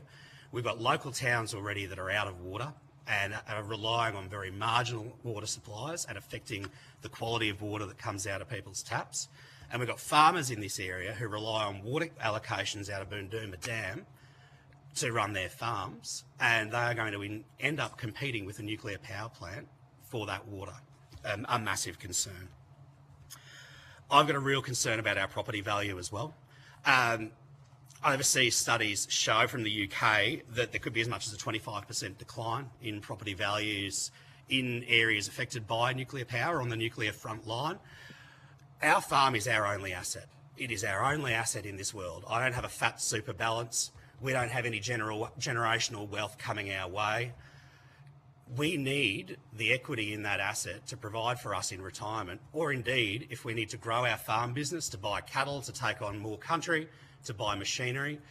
The value of our property matters in terms of our borrowing power, and if that is reduced by this proposal, that is of extreme concern to us. And that concern exists from today. Whether it's built or not, that is already on the minds of people thinking of buying property in the South Burnett. Do I want to live near a nuclear reactor? I've got concerns about infrastructure. We've already talked about local roads. Our council does its best to maintain local roads on a limited budget. We've also got state and federal funded roads in our area. The Diagula Highway that goes from Brisbane and the coast through to Tarong Power Station and indeed the inland route up the Brisbane Valley are incredibly dangerous, narrow highways. The idea of radioactive waste being moved on those roads is a significant concern. They pass through significant numbers of tiny towns without bypass, and those people will be subjected to the outcomes of this nuclear reactor, whether they like it or not as well. And I've got concern about risk, as I said.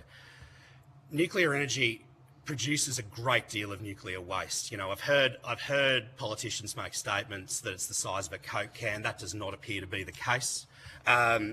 Rolls-Royce, in advertising their SMR, their small modular reactor, says that over its 60-year lifetime, it's nearly 300 cubic metres of nuclear waste is produced. They helpfully say on the website that's about the size of a tennis court. Is that going to be stored in our community? Is that going to be stored 25 k's from our farm?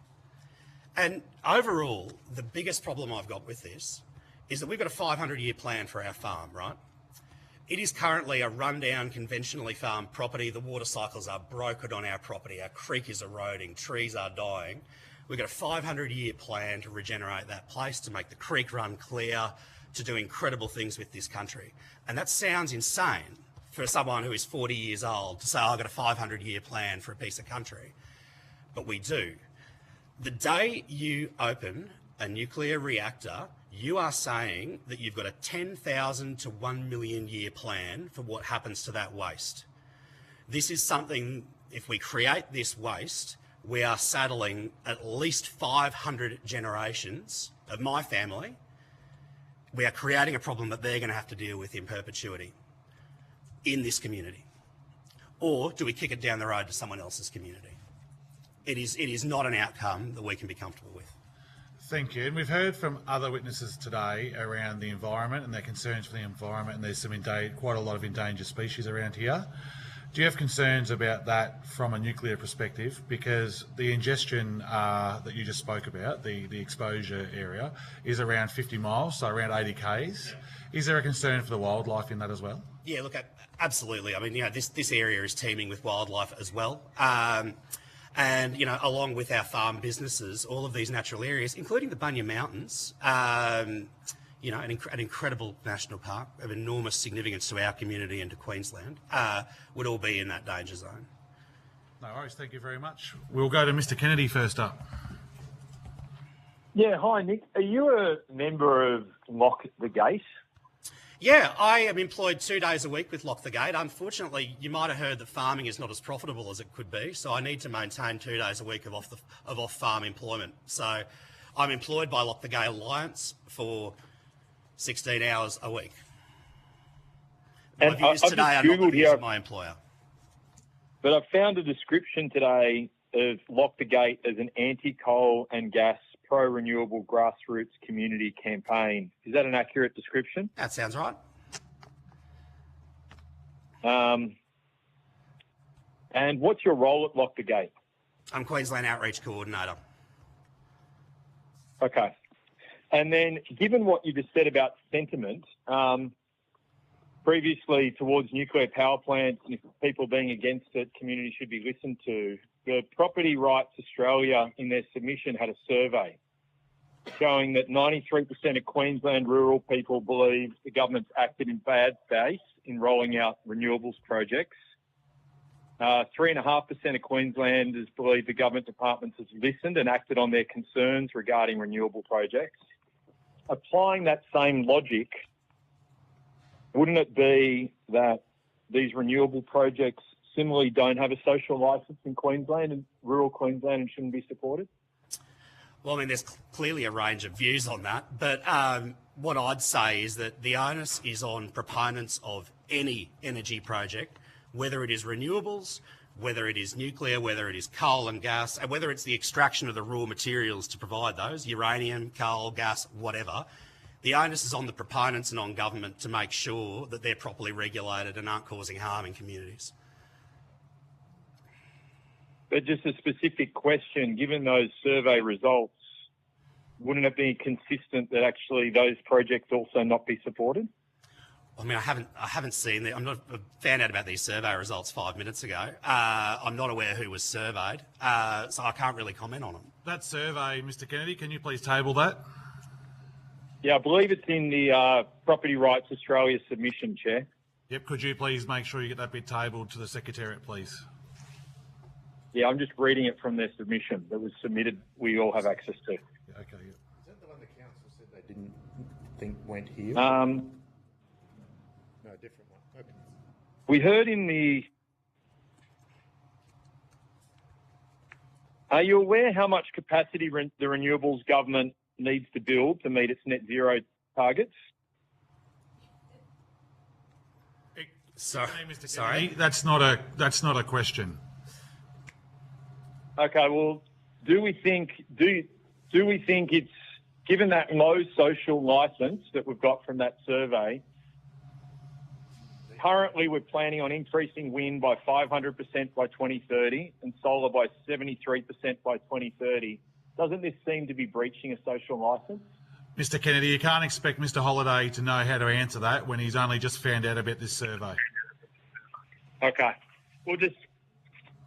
Again, I would say that like social licence is absolutely critical, and no energy project should proceed without proper social licence and proper regulation.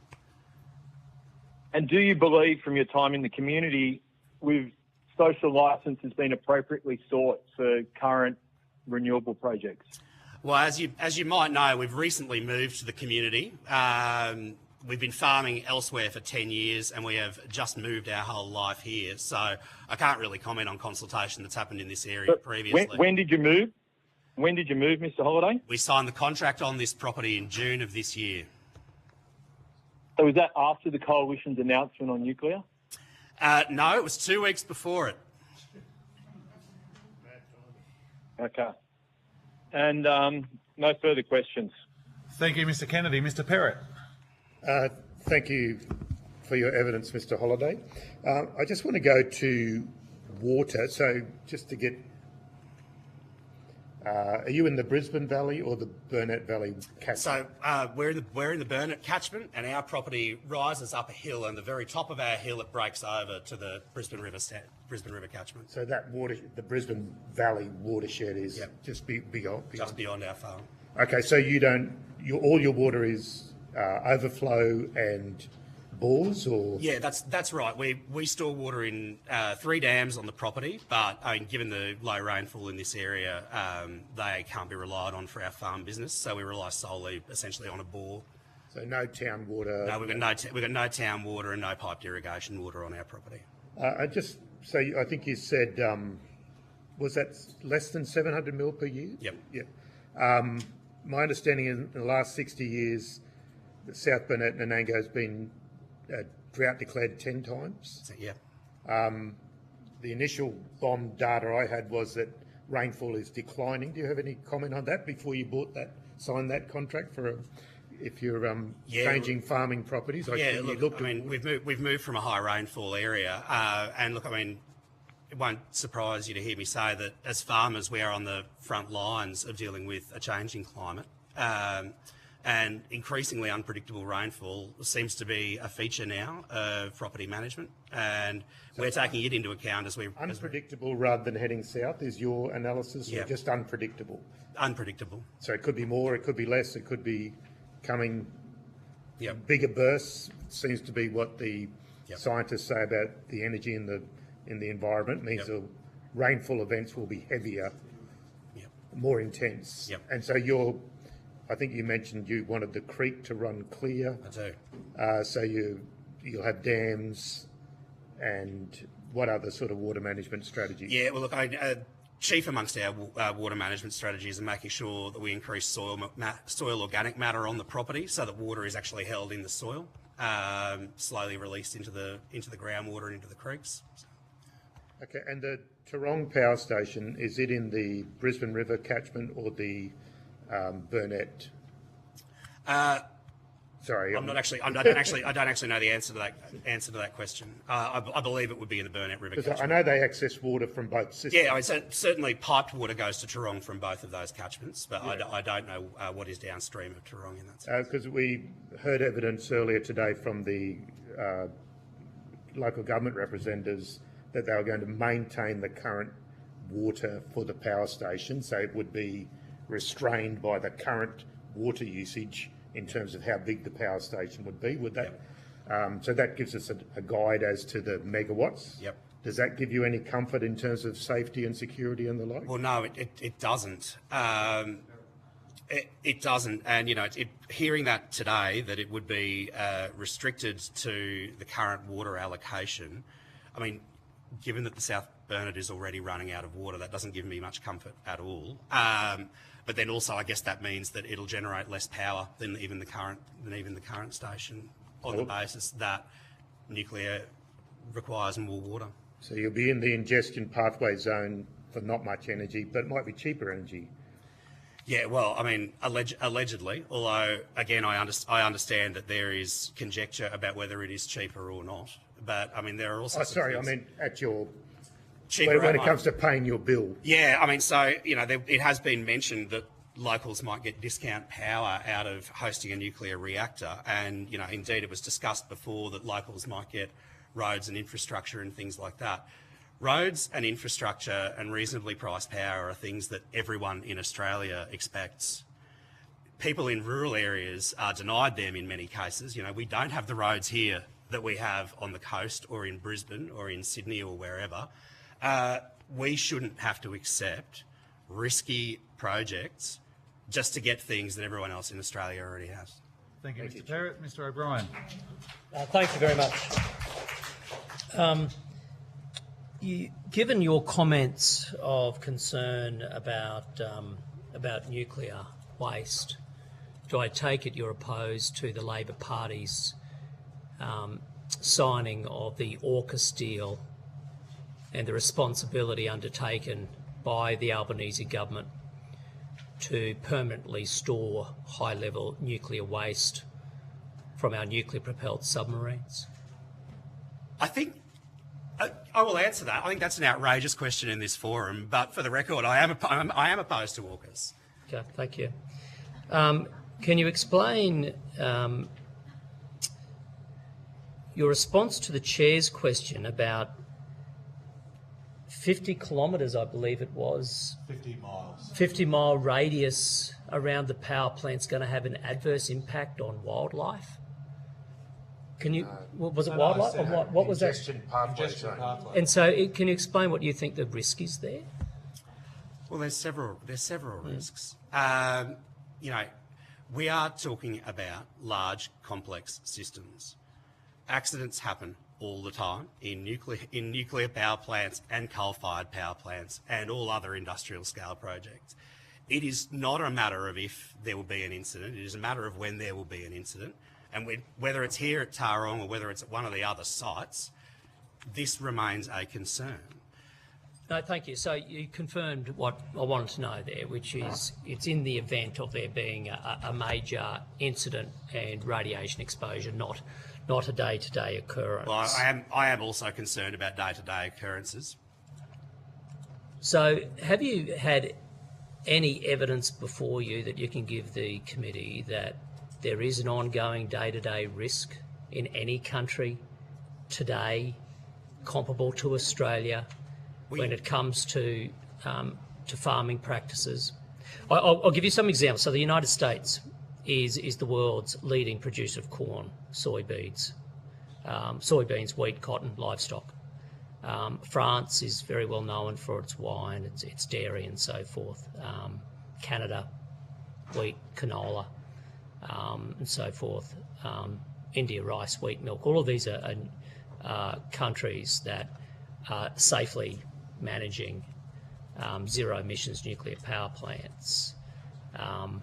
Would you agree that they are also well recognised as heavyweights when it comes to the export of agricultural produce? Well, if your question is the United States and those countries heavyweights in the export of agricultural products, then yes. But, I mean, for starters, in terms of asking me to provide evidence of day-to-day risks around nuclear power, I mean... Sorry. So I've asked you that question, so let me just sort of follow up on that if I can. Look, if I could just go a bit further.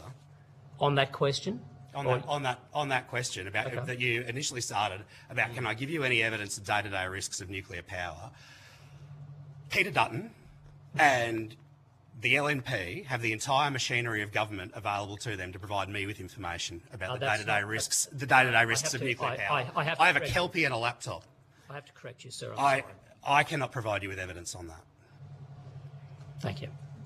Just for the record, actually, from opposition, I can assure you, sadly, we actually don't have the resources of government. But nevertheless, as we have laid out, our plan, our policy is to have a comprehensive community engagement process, which will be enabled upon coming to government. You talked. Table, please, Ted. I believe your colleague has it right next to him. Okay, no worries. It's available on the internet. It's fully published and has been for months. Thank you, Ted. Just there you go. Maybe that there will you be go. distributed to people in this area. There you go. So on the on your comments about there being leaked radiation from power plants, can you give us examples where that is happening around the world and impacting farms? Chernobyl, but others as well. I'm happy to provide you that in correspondence. Just to be clear with the question I asked you, where it is happening, I take your point on Chernobyl, and to be clear about the coalition's policy deliberately rules out old nuclear technology. The coalition policy is only Generation 3 and beyond.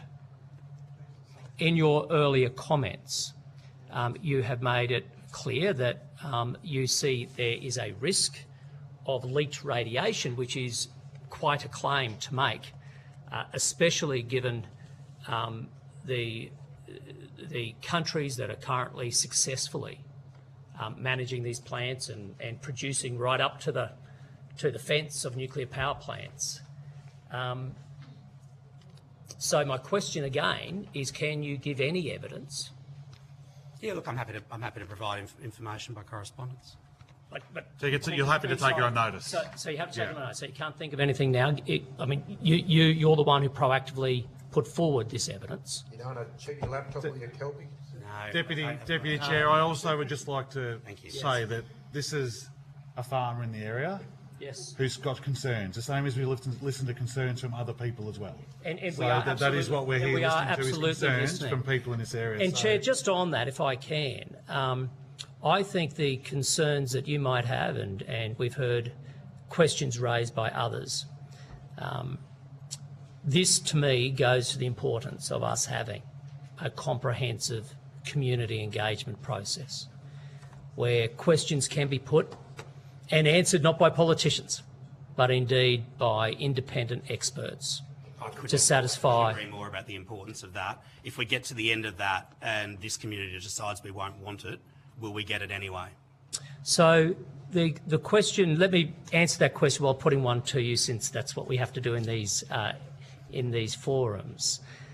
Our policy is to ensure that, unlike how decisions are made today on large electricity infrastructure projects, any decision on a nuclear power plant would be based on the independent advice of a nuclear energy coordinating authority.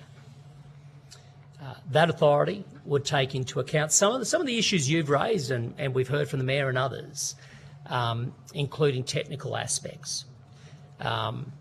Secondly, what would be in our national interest, and thirdly, what would be in the local interest. Now, when it comes to the interest of the local community, it would be considering the economic, the social and environmental considerations. those three. My question, therefore, is this. Given you are a member of Lock the Gate and the Labor Party, do you believe that the current energy plan on renewables takes into account the social, the economic and the environmental interests of local communities when approvals and decisions are being made?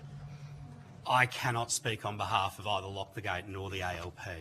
That's okay, your own opinion, sir. I mean, as I said, I think it is absolutely incumbent on government and on proponents of energy systems to make sure that they are covering those things. Can we point to issues with every type of energy generation? Absolutely, we can. We have to find a way forward. Thank you very much for your evidence, sir. Thanks, Chair. Thank you, Deputy Chair. I don't really think he answered his question either when he asked that question, but that's okay. Which was? Which was, will there be, if the community says no to a nuclear proposal here? I've answered the question very clearly, but I'm happy to turn into a witness if you like, Chair. It's okay, Deputy Chair. More than happy to, and we'll do that in I'm happy to go over there and you can interview me all you like. We'll do that. Only if I get to go over there, though. Thank you, Deputy Chair. Mr. Chester. No, thank you. Thanks, Chair, and thank you, Mr. Holliday. Now, don't take this as a criticism, because I've done the same thing. In terms of nuclear, it's fair to say you and I are both not experts. We've done a fair bit of Googling.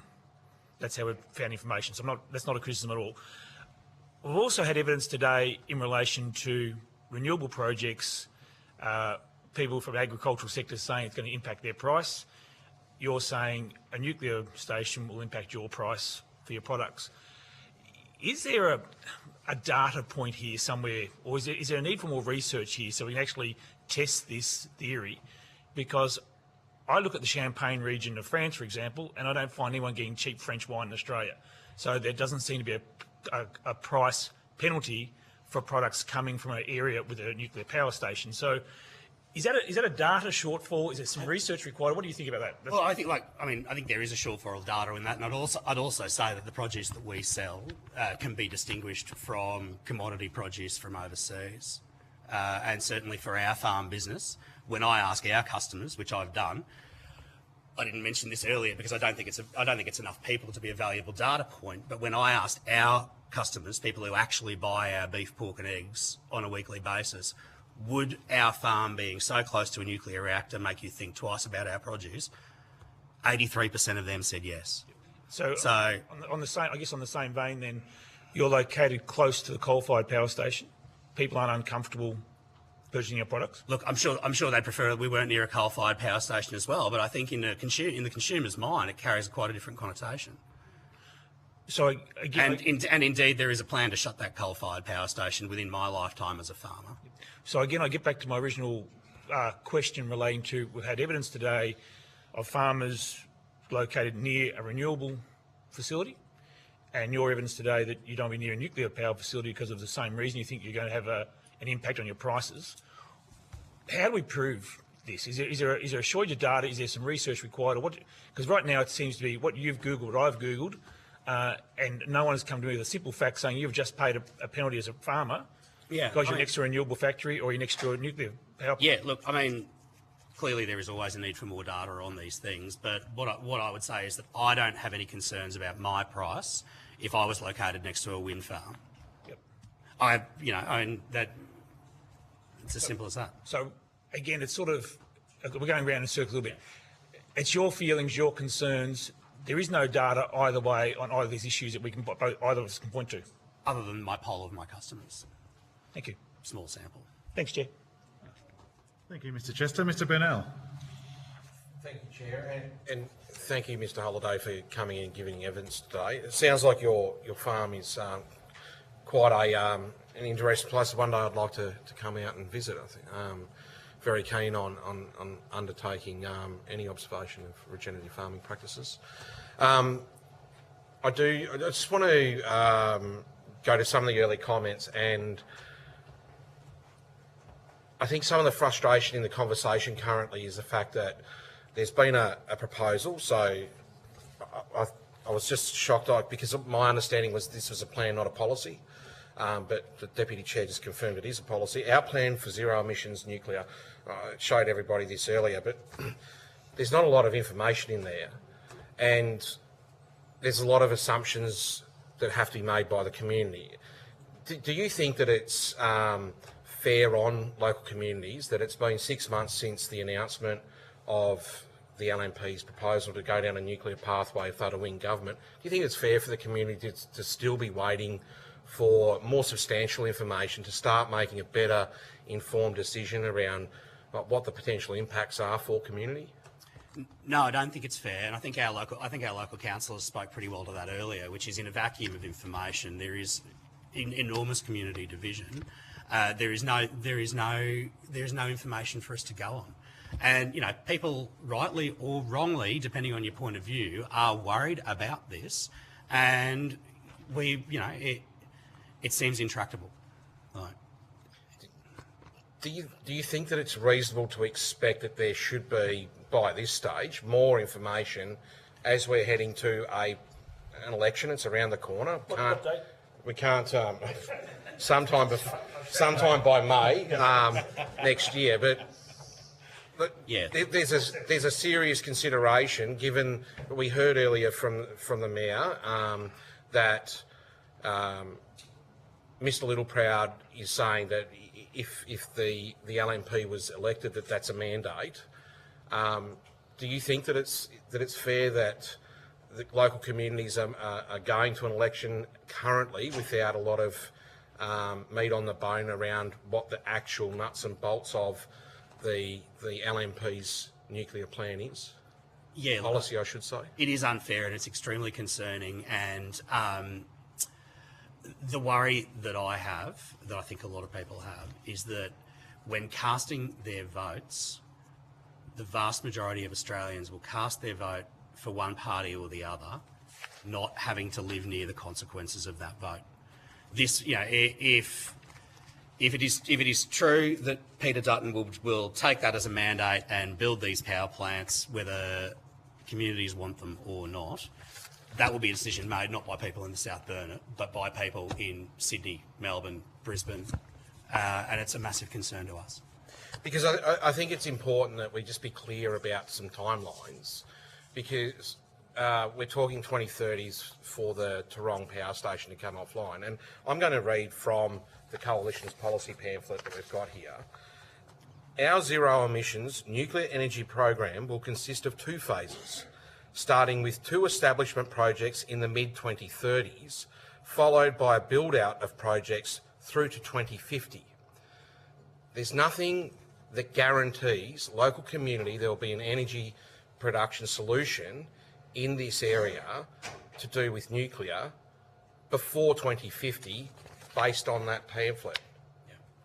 Yeah. Now, I would think that people would be concerned about that if your community is not selected as one of the first communities to benefit from a potential nuclear power plant. But what is the solution, or what fills that gap between the coal-fired station going offline and the nuclear power station coming online? Yeah, well, look, that is a concern. I mean, it's a concern for us. People who work at Tarong buy our eggs and pork. We need a thriving rural community here. If there is to be a gap of employment, that does cause concern for us. And I mean, the other thing is, as someone pointed out before, whether a nuclear reactor is built at Tarong or not, we won't stop renewables in this area.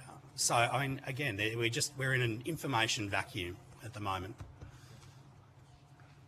No, thank you. I just wanted to, I do want to just go back to one thing you were talking about earlier, and that was the potential for 25% reduction of your farm value, and we can only speculate. So, if that was to happen, what does that actually quantifiably? How does that affect what you've currently invested in?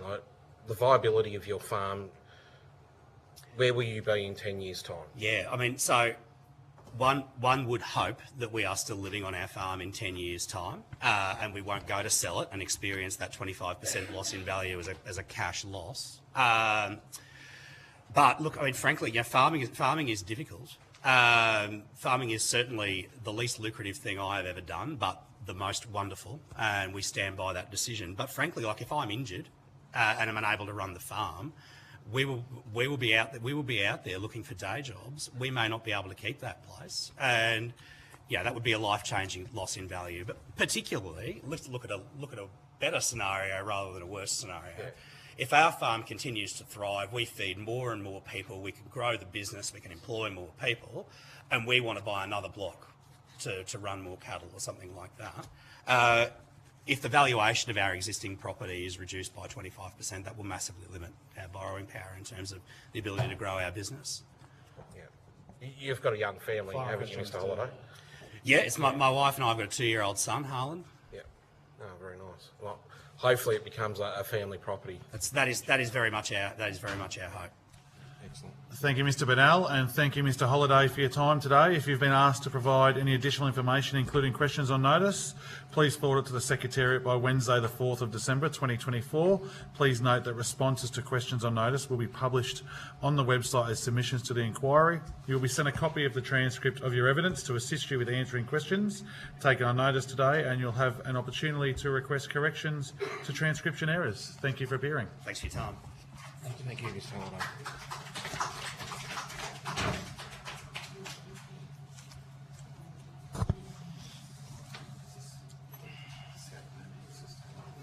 Yeah.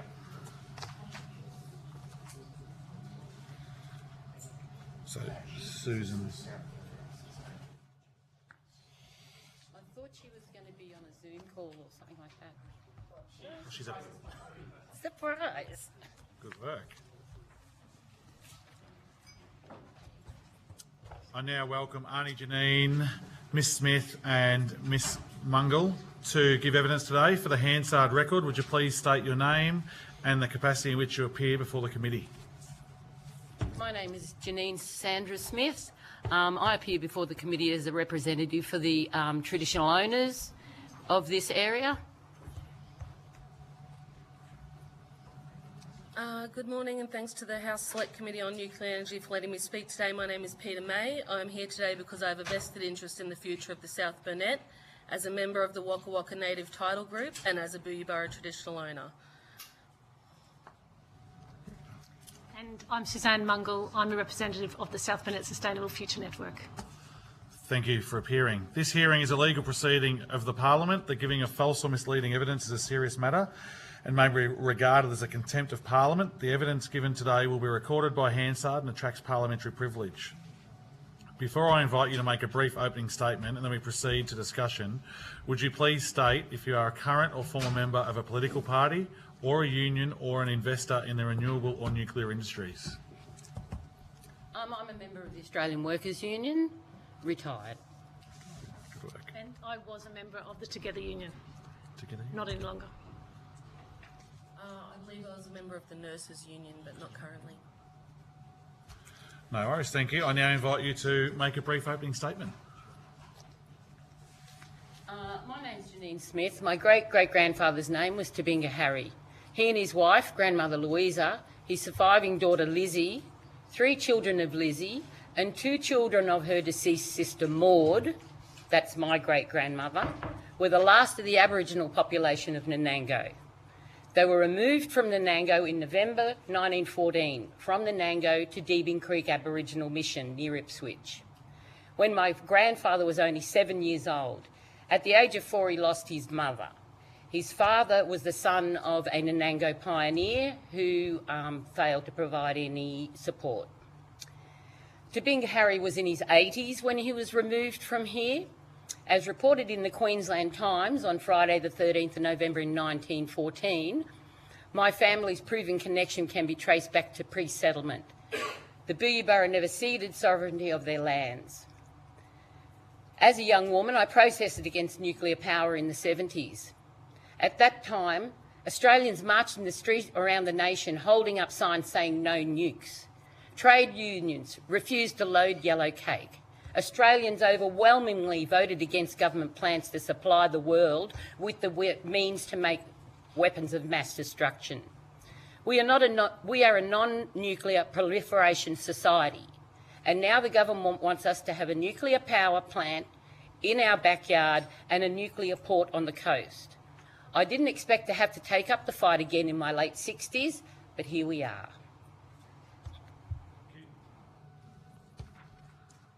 I begin by stating unequivocally that I'm against any nuclear solution for Australia.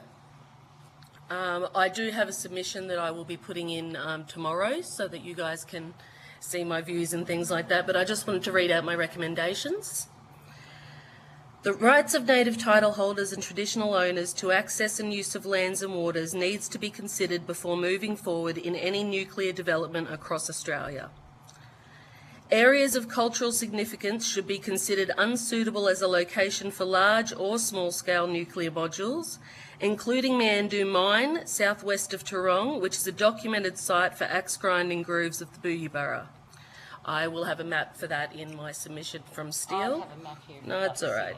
You need enough copies for everyone. It's all good. Although it is possible that these have already been destroyed during construction of the mine, to date we have had no confirmation from Stanwell. The site would still be a valuable source of artefacts and cultural connection regardless of the presence of the original grinding grooves or not. The risks and costs, financially and environmentally, need to be weighed in an unbiased way using facts and up-to-date statistics, including those associated with human error or system malfunctions, which have in the United States of America run into the hundreds of millions to billions of dollars per event. Excessive use of water resources required for nuclear needs to be challenged, particularly in the South Burnett where there is a shortage of potable water. Example, Cumbia, where I lived for 18 months, has no potable water. Nuclear is 25% more than the current coal in water. That's based on the estimate in the submission that we all have, based on the 2 litres versus 2.5 litres. That's a pretty conservative estimate from what I've read. An ever-increasing use of nuclear as proposed by other interested parties to replace both coal and renewables is unsustainable. No one wants the waste on their land, whether it is native title, private property or commercial. As the numbers of reactors grows, this problem increases exponentially. Biodiversity, landscapes, agricultural land and surrounding communities could all be affected negatively. The alternative is to pay another country to take our waste, making the cost even higher. Thank you. Ms. Mundell. Hello, I'm here as a representative of a group called the South Burnett Sustainable Future Network. We're a group of volunteers, run and led by volunteers. We're regular community members and not affiliated with a political group. We feel that nuclear does not fit with our aims. Our aims are to bring forward some more climate action, to work to improve our biodiversity and also to reduce pollution. Before attending today, I surveyed the 100+ members of the Facebook group and asked them their opinion on nuclear. So this is not my individual opinion, but a collective of the dominant themes that came through from the responses. They were varied and, as I say, they're not necessarily just mine. A dominant theme was the managed storage and leakage of waste. I heard before the discussion about whether that was true or not. Regardless whether it's true, it is concern voiced in this area about the issue that we're concerned about here. The leakage might impact our precious water supplies, which there is minimal, and impact our farming and grazing lands. We're also concerned about exposure to explosion and then potentially attacks. People are worried about the unnecessary exposure of this area to explosions from either poor management through disaster times, like natural disasters, and also just general maintenance. Some people don't believe that the government is capable of maintaining a highly volatile power station. Water is also a common concern, and I heard lengthy discussions about water this morning. You know that we don't have any access to additional water. Our area is already giving all of our water basically to the mine. But if we had no mine and no nuclear power station, that water could be redistributed to other resources. In fact, there was a water study done by the South Burnett Council that you could look in to see how that proposal looks. So that's a dominant concern also. But the one that really is close to my heart is that the climate change is not waiting for nuclear. You've just clearly said from the actual policy when the LNP's put forward is that the earliest these nuclear reactors could come online would be 30 to 40, 32, what's the maths on that, 45 years or something long time. And so that means that what are we doing now? What is currently happening, I see, is that nuclear is being promoted as an alternative to renewables, but it can't be, because how are we going to get to 2050 if we're not doing something with renewables before then? I think it's incumbent on both parties to look about climate change, and if nuclear was to be part of their plan, how are you going to deal with climate change now, not just when nuclear comes on board? As one of the respondents to the survey said, it's not tested. We know that the small module reactors are actually not even released yet. They're not fully tested. They're too expensive, too dangerous, and it's too late. Thank you. Thank you, Ms Mungle. Would you be able to just table that for us, that survey that you did, the survey results? Would you just be able to pass them on to the Secretariat for us, please? No. No? Do you mean that? No. Do you mean I would? This is actually more. This is the result of the survey. Your Facebook survey. Yeah. This is No the result of the worries. survey. Yep. Thank you. Have any of your groups been approached by the federal LNP about having the possibility of a nuclear power station here? Has there been any consultation? No. No? Okay. Not that I recall. No worries. We heard yesterday that the LNP had not consulted with local water board in Gladstone about nuclear. Do you think they've touched base with the water authorities in this area? I'm not sure.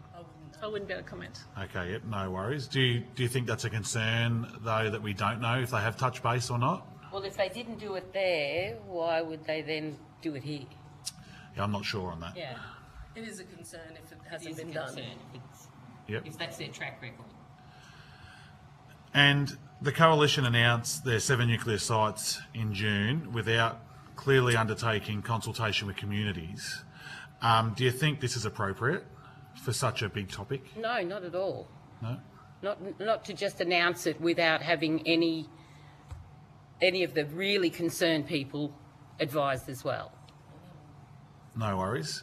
We've heard from experts along the way throughout the hearings so far in Canberra and also while we've been away that this wouldn't be able to come online for at least 15 years. Do you think we can wait that long with coal-fired power stations coming offline, around 90% of them coming offline by the mid-2035s? I have just read where Tarong is coming offline in 2037.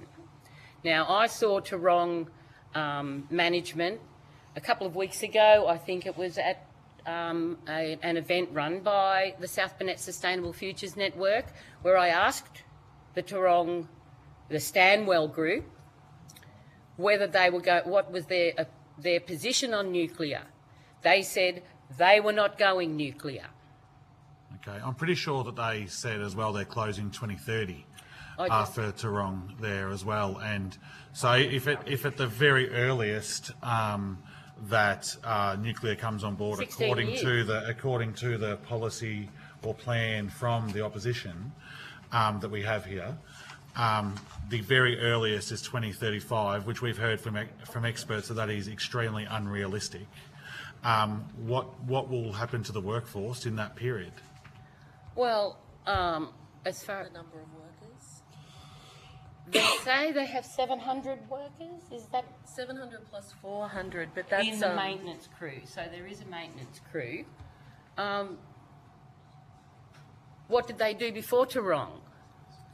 You know, this plant only came in I think 1986. I thought that was Australian-wide, that staff number. I think that is a really good question to consider, and it's certainly part of what should have been happening with the rollout of renewables. Jobs is definitely a major concern of everybody in the region, in fact all of Australia, as we know. And so there should have always been, and there should be, a continued plan to support staff and members of any power or changing industry into new industries. So I'm sure there is a plan. It just doesn't seem to quite be rolling out. But to consider that people could jump from one system to another is also erroneous. I, again, am not a nuclear energy expert, but assuming that someone can stop working in, say, 36 and then pick up the tools again 5 years later in a new industry is also erroneous. So it's just a new skill set that people have to learn, but there does need to be a plan for that. I'm assuming that there needs to be a lot more work in the renewable space to make that effective as well, because, yes, at more of a state level perhaps. No worries. And you brought up one of the concerns earlier was around water. Yes. And we don't know through the policy or plan here from the coalition of what nuclear power stations will be used. So water is a major concern here for people. People already have concerns around it. With 700 mil of rainfall a year, it is obviously very, very small rainfall. Yes, the South Burnett doesn't, as you know, it does not have a large river system. It does not have access to the ocean for emergencies. It does not have monsoons, and it does not have access to the Artesian Basin, which many other regions do. I don't know about the other 7 or 8 regions what theirs are, but we are particularly water poor. The fact we've still got the coal mine open, and I'm not sure if somebody addressed this before, but the coal mine itself had to close in 2007 because of drought. For two turbines had to close then. So if that were to happen, Coal-fired power station had to close because of drought. Yes, segments of it. You can just Google turbines. it, but it's actually true. Okay. Yeah. So that. When the dam went down so low. Yep, no worries. Thank you. So how could we run a nuclear plant if we didn't have water? And as for the waters of the South Burnett, as a native title holder as well as a traditional owner, I have rights to those waters as well. I have equal rights with the Australian public. Now, Meandu Mine and Tarong Power Station trap 2 creeks. You've got Tandaringi Creek that comes from Coomba Falls. Now, that is a sacred area for us. That is a women's birthing place that's been turned into a tourist walk. You've also got Meandu Creek that kind of disappears inside Tarong and becomes cooling ponds. Now, I don't know where that water goes after or what treatment they have of that water, but that's my water. That's our water. That's not Tarong's water. And if we can live at Cumbia and not be able to turn a tap and be able to drink the water, how is that going to benefit anybody if Tarong's sucking up more water? No worries. Thank you. Deputy Chair. Thank you, Chair. Thanks very much for appearing today. Thanks very much, Auntie Janine, for your welcome to country earlier. Just going to your comments about a long-standing opposition to nuclear technology. I'm not sure if you said that the same, Mrs Mungle. No, you two did. that was I. And I think you may have also. Can you share with the committee the extent of that opposition in terms of, I've got 2 specific questions. At the moment, Australia does have a nuclear reactor operating in Sydney, which produces medical isotopes for the diagnosis and treatment of cancers and things like that. Are you opposed to that form of nuclear technology and nuclear reactor? Is probably my first question. Is there another way of doing that? Is there an alternative? Is there an alternative to the radioactive isotopes? As far as I'm aware, no. This is the only... Can those be imported? Can what be imported? Can radioactive isotopes be imported? Quite possibly, Auntie Janine. But my question... Then I am actually against that, yes. You are opposed I'm to against that. any nuclear reactor on Australian shores. I'm against the mining of yellowcake. I'm against the export of yellowcake. I'm against the import of any nuclears. I'm against nuclear submarines. I'm against nuclear waste. Thank you. Can I get your response, please, Ms May? At first, I wasn't too sure how to answer that question because obviously cancer patients need treatment and that's an important thing, and I don't want to stand up and say that that's a bad thing. But the second my mother asked the question, is there an alternative? For nuclear power, there is. For that, there isn't. So I am actually okay with nuclear isotopes being used for medical purposes if that's the only way to save people's lives and I'm not sure how it's being disposed of. That still scares me. I haven't looked into the medical waste. I know that it's a problem as well. It came up in my searching. But yeah, I can't say that I'm as strongly opposed to all nuclear aspects as my mother is.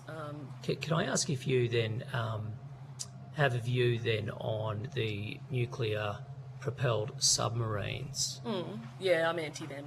You're anti them. Yeah. And are you aware that the Albanese government at the moment is looking for a site Yes. in Australia for Yes, the I'm aware. permanent storage of Yes. and you're against that? Absolutely. Yes. Yes. So you've got the Labor Party wanting to have nuclear submarines in, let's say, Gladstone. You've got the Liberal National Party wanting to have nuclear here in Toronto. Neither of you have explained what the waste will happen with the waste. When one turns to the other and says, what are you going to do with your waste? Peter Dutton turned around and said, I'm going to put it where you put yours. May I comment about waste? Please. Thank you. It's in my submission.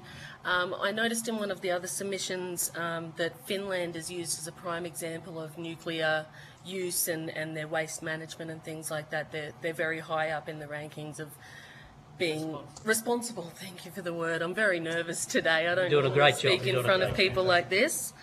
An example which has been proposed, Finland plans to dispose of nuclear waste in the world's first permanent underground storage site on Carlo by storing spent fuel at power plants. Spent fuel is stored in water pools for 30 to 50 years. Encapsulating. Spent fuel rods are encased in copper cylinders and wrapped in bentonite clay. They then transport the encapsulated fuel rods, are transported to the underground repository. They then bury the fuel rods in disposal tunnels that are reinforced with concrete and backfilled with bentonite. The tunnels are located 450 metres below the ground in stable bedrock on the island of Olkiluoto or something. Insulating. The space around the fuel rods is filled with bentonite to insulate them from moisture. The plan is to store the waste for 100,000 years. That's what I read. I don't know if that's true. That's what I read. The plan is to store the waste for 100,000 years. I don't see how anyone living today can make those sorts of decisions where you're affecting this world for 100,000 years. It makes me furious. The decisions that have been made in this area before my lifetime that have affected people like me and my mum, things like all that stolen there's heaps of all of that stuff. That makes me angry. But this should make everybody who has any claim to this country 100,000 years. I'm sorry, yeah, I'm just cross. And I'd also like to address some of the comments made by the Property Rights Australia. That's them. I believe, sorry. And about the aesthetics and how that the environment and biodiversity on their farms. And what about the biodiversity that was destroyed to put those farms there? You go around Kingaroy, there's not big trees, there's no old growth forest, there's no habitat, there are no koala corridors. Koalas getting run over on the road, left, right and centre. From here to Coogoola. Nobody gives a shit. Who cares about the greater glider that's an endangered species in this area? What about the powerful owl that's another endangered species here? What about the bloody bunya tree that's an endangered species with Phytophthora up the top there at Bunya Mountains? That is my country. I own all of that. And what do I actually own in property? Zero. How much has Toronto recompensed us? Zero. We are part of the native title group. However, there are 7 board members to represent 16 families. So of those 16 families, only 7 have a voice on the board. My family does not. We get nothing. We get no information. They tried to stop us from even being members. Yet Chief Justice Rangier of the High Court told them if they did not add us to their claim that their claim would be extinguished. The only part of this country of the Waka Waka claim that the Booyabara people, my family, claim is Booyabara land. The only thing that they were going to be extinguished for was for claiming land that they had no connection to.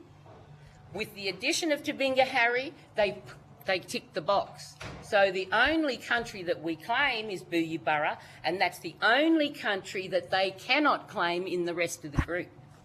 Otherwise, they would have had it passed 20 years ago. It took them 20 years.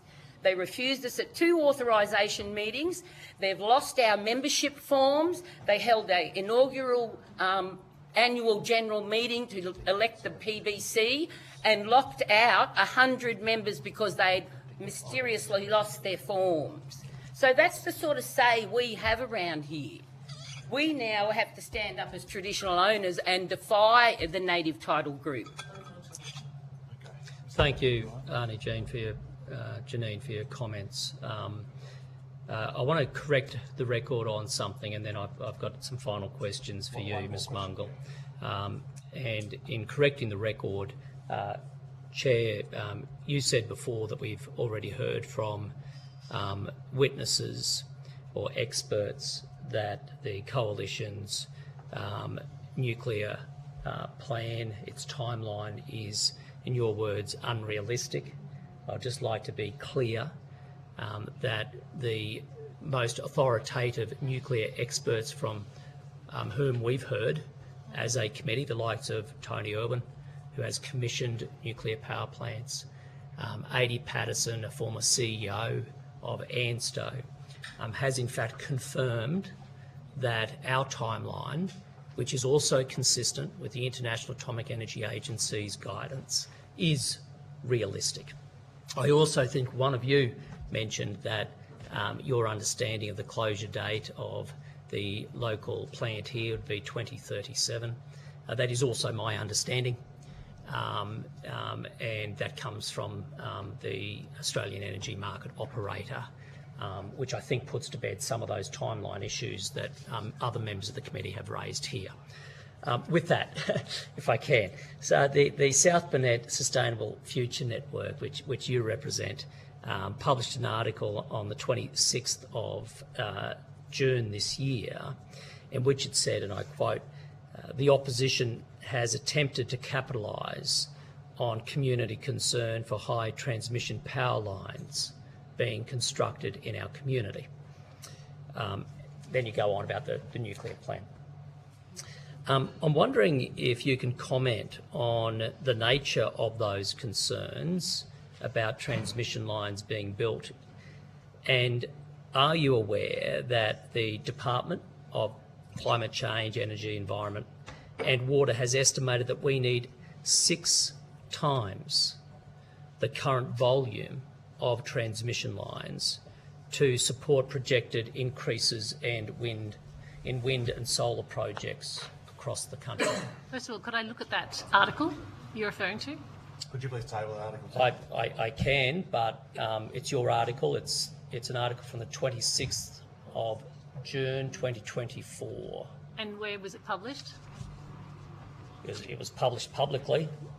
You can take we can have a look at the internet to see if it's also published there. So, would you like to make any comments? Let me read. If you're not familiar with it, that's okay. You can take it on notice. So, which is fair enough, right? You may not have written it yourself. Yes, that's what I'm referring to. No problem. That's So okay. to say that I published it, that's what I'm questioning. No, I'm sorry. The group you represent, which is why I mentioned the South Burnett Sustainable Future Network, which I believe you were Did here we write that? representing Did we today. write that, and where did we put it?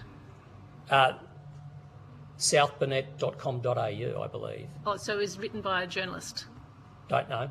Yeah, That's Yes, why I'm asking you. That's the That- newspaper. And there's a quote there. I shall. And therefore, my question: would you like to comment on the nature of community concern with respect to transmission lines being built locally? And are you aware that the responsible department estimates the need for 6 times the current volume of transmission lines to support wind and solar projects? I do think that there is community concerns about renewables. The thing is that I think this policy has been put forward as not as a solution to why renewables are there in the first place. Why are we changing to renewables, guys? We're changing to renewables because of climate change. And renewables are a concern in our community, but nuclear does not prevent climate change if they have such a long rollout. Have you read the IPCC reports? You know this year, these next 10 years, before any nuclear could run anywhere in Australia, we need to be acting rapidly. And so, yes, there is community concerns, and there definitely needs to be better state government control, compensation. We need to have better biodiversity plans. We need to have it much more community consultation, absolutely. But we also, when we have renewables, individual farmers get money for them. Individuals. So individual farmers in the South Burnett are currently being paid money. If we got nuclear, what does anybody get? They get fly-in, fly-out people. That's what we get. So we already have, to Toorong, lots of fly-in, fly-out people, and I don't have the stats on it, so I can't ask that question, but we all know it. All the hotels are filled every so often. Yeah, no, I think they they're filled now by about 300 people in the district. They're not our farmers. Yeah. They're people who come in and out and take all their cash to the Gold Coast or to Brisbane or to the Sunshine Coast. So that's my concern. Thank you, Mr. O'Brien. Mr. Burnell. Thank you, Chair, and thank you very much for coming and providing evidence today. Auntie Janine, thank you very much for your very warm welcome to country. I just wanted to clear a few things up before I get into my line of questioning. Auntie Janine, just in your opening statement, you made reference to the Australian government pursuing a nuclear energy policy, which that's not the case. That's the opposition or the LNP. Well, the allowance of nuclear submarines to enter Australian ports. And I will touch on that as well. I'm not saying that Labor is promoting nuclear power for Australia. I think we need to be clear and transparent with the Australian public that the AUKUS agreement was entered into under the previous Morrison government in a bipartisan way. That had support from the Australian Labor Party prior to coming into government. So, as is the case for a lot of defence projects in this country and our national security, it is done on a bipartisan way, and I'm not going to politicise that between our two parties, because I think it is in the best interest of this country that we remain united on our homeland security front. So,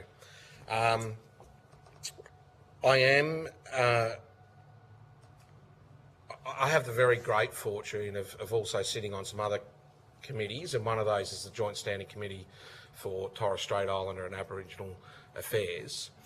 And it's opened my eyes to some of the nuances that I was unaware of that our First Nations people have. And I'm very interested to understand what your concerns around connection to country in the event that there was an accident and we had to enforce an 80 kilometre radius exclusion zone. Are there areas of significant importance to the local First Nations people that need to be taken under consideration because there will be a disconnection from country for your people? That's right. Peter's got a few points here. We would refer you to a map in a book called Aboriginal Pathways of Southeast Queensland and Richmond River. It's written by J.G. Steele. In the 70s. In the 1970s. He did a detailed map of this area of the Booyabburra country, which shows that 4 kilometres west of Meandu Mine are these sacred axe grinding grooves. The Booyabburra people were famous for making stone axes. Right. They've had axes carbon dated that were found in the Kimberleys that came from Toorong stone, from Booyabburra stone. Right. It was a So trading item. we have approached Toorong as traditional owners in an effort to see these axe grooves, to find out whether they're even still there, whether they were aware of them. We also have approached them because we're aware that they have found a lot of significant artefacts whilst that plant was being constructed that none of us have seen. Right. I have not seen any of them. I have not been allowed to see these axe screws. They have not been seen in over 100 years by traditional owners. Right. And we've been locked out of Toorong. I've been told to go through the native title group if I want to visit Toorong. The native title group, as a group, apart from Tabinga Harry, have nothing to do with this country. This is not their country. Their country is further north, Gayndah, Mergen, the Diamondy State Forest. That's their country, up to Gayndah and Eidsvoll. The southern area is ours. I'll hand it to you, Pete. Cool. Are we talking within a 30-kilometre radius or diameter? It goes out to, so under best practice, the exclusion zone can go out to 80 kilometres, depending on where any potential fallout plume may go. So it may not necessarily be 160 from one point to the other, but it really... At 50k, I think it's important to get a radius of our 50k territory. would get you Kingaroy, it'd get you Nanango, it'd get you the Bunya Mountains, it'd get you Kooya. It's everything. Pretty much everywhere, I've got a entire map. country.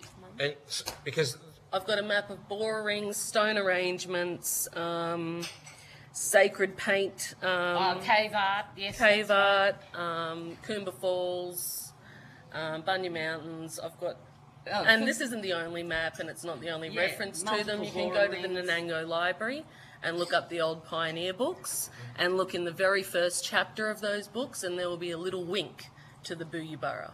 Right. In the more modern books, you will not get that You're wink. an angel. Thank you. You'll not get that wink. It'll just describe us as our native title group, the Waka Waka. But in those old pioneer books, you'll find a whole chapter on the Booyabara, on their significant places, and on the people of slightly different language. There's just, We had our own dialect of Waka Waka. But yeah, that 80-kilometre radius is this entire region. By It's everything on this map is included in it. And final question, Mr. And Bernal. how would that impose on the ability for First Nations people in this area to be able to learn on country? Well, you couldn't. If there was an exclusion zone, what can we show them? What can we tell them? But there's significant, like, explain to to us the significance of learning on country. Yeah, okay. From your so perspective as an example is Coomba Falls. Recently, we were able to take Queensland Conservation Council up there, and I was able to tell them about that place and its significance, and they filmed it, and I was able to spread a bit of awareness, and some members of Parliament saw it, and I was able to talk about my tribe and our connection, and Mum was there, and that's just one little place that if it was an exclusion zone, isn't all of If you've ever been to Coomba Falls, you would know what a special place it is. But it's just the water would be ruined. You couldn't go there. It was a significant birthing site for Aboriginal women. And a massacre site. It's a site of a colonial massacre as well. So yeah, that's an example of a place. That's a sad, happy place. Like, I almost can't go there because I know that my tribe were killed there. Thank you, Mr. I appreciate you sharing that with us today. Thank you very much. Thank you, Mr. Bernal. Mr. Kennedy. Yes, thank you. Sorry I'm not there in person. Just a question. I apologise, didn't take note of exactly who it was, but there was a question on the use of water at the start of the question. I just wanted to say, are you aware of a 2017 Stanford University study which showed the nuclear power plants on average use the same amount of water compared to coal-fired power stations? Could you please table that, Mr. Kennedy? Yes, please table that. What I have from my own research, which I admit is limited, I'm not an expert, it says nuclear power plants consume large amounts of water, typically 13 to 24 billion litres per year, or 35 to 65 million litres per day. A report in December 2006 by the Commonwealth Department of Parliamentary Services states, per megawatt, existing nuclear power stations use and consume more water than power stations using other fuel sources. Depending on the cooling technology utilised, the water requirements for a nuclear power station can vary between 20, which is about what I was saying, 25%, to 83% more than other power stations. So, Google it, but I'm going to have this submission in. Sure. So, I'll table, Chair, the Stanford University study that and suggests I'll they're submit equal. this today, if I can. Thank you, Mr. Kennedy. Yep. That's it from me. No worries. Mr. Chester, we'll go to you and then we'll finish off with Mr. Perrott. Sorry, Chair, just a real quick one. Just in reference to the term exclusion zone, I think there's some misunderstanding. I think I did. It scared me. Yeah, Horrifying just hearing exclusion, like I can't go there. As I understand what the reference was to, in the event of an incident, not in terms of the day-to-day operation, not saying that people won't be able to go to these Worst sites. case scenario is what that was. That's what. Sorry, I just want to try and clarify that. Yeah, sorry. Yeah. I was just checking you meant we couldn't go. Pretty sure there's still an exclusion zone around Chernobyl. Can I just speak to that exclusion zone? Knowing that will be public knowledge, if there was ever to be a nuclear plant here, that therefore would mean that property prices in those zones, so what distance are we saying from that, would all be 50 impacted? to 80? 10 mile and 50 mile.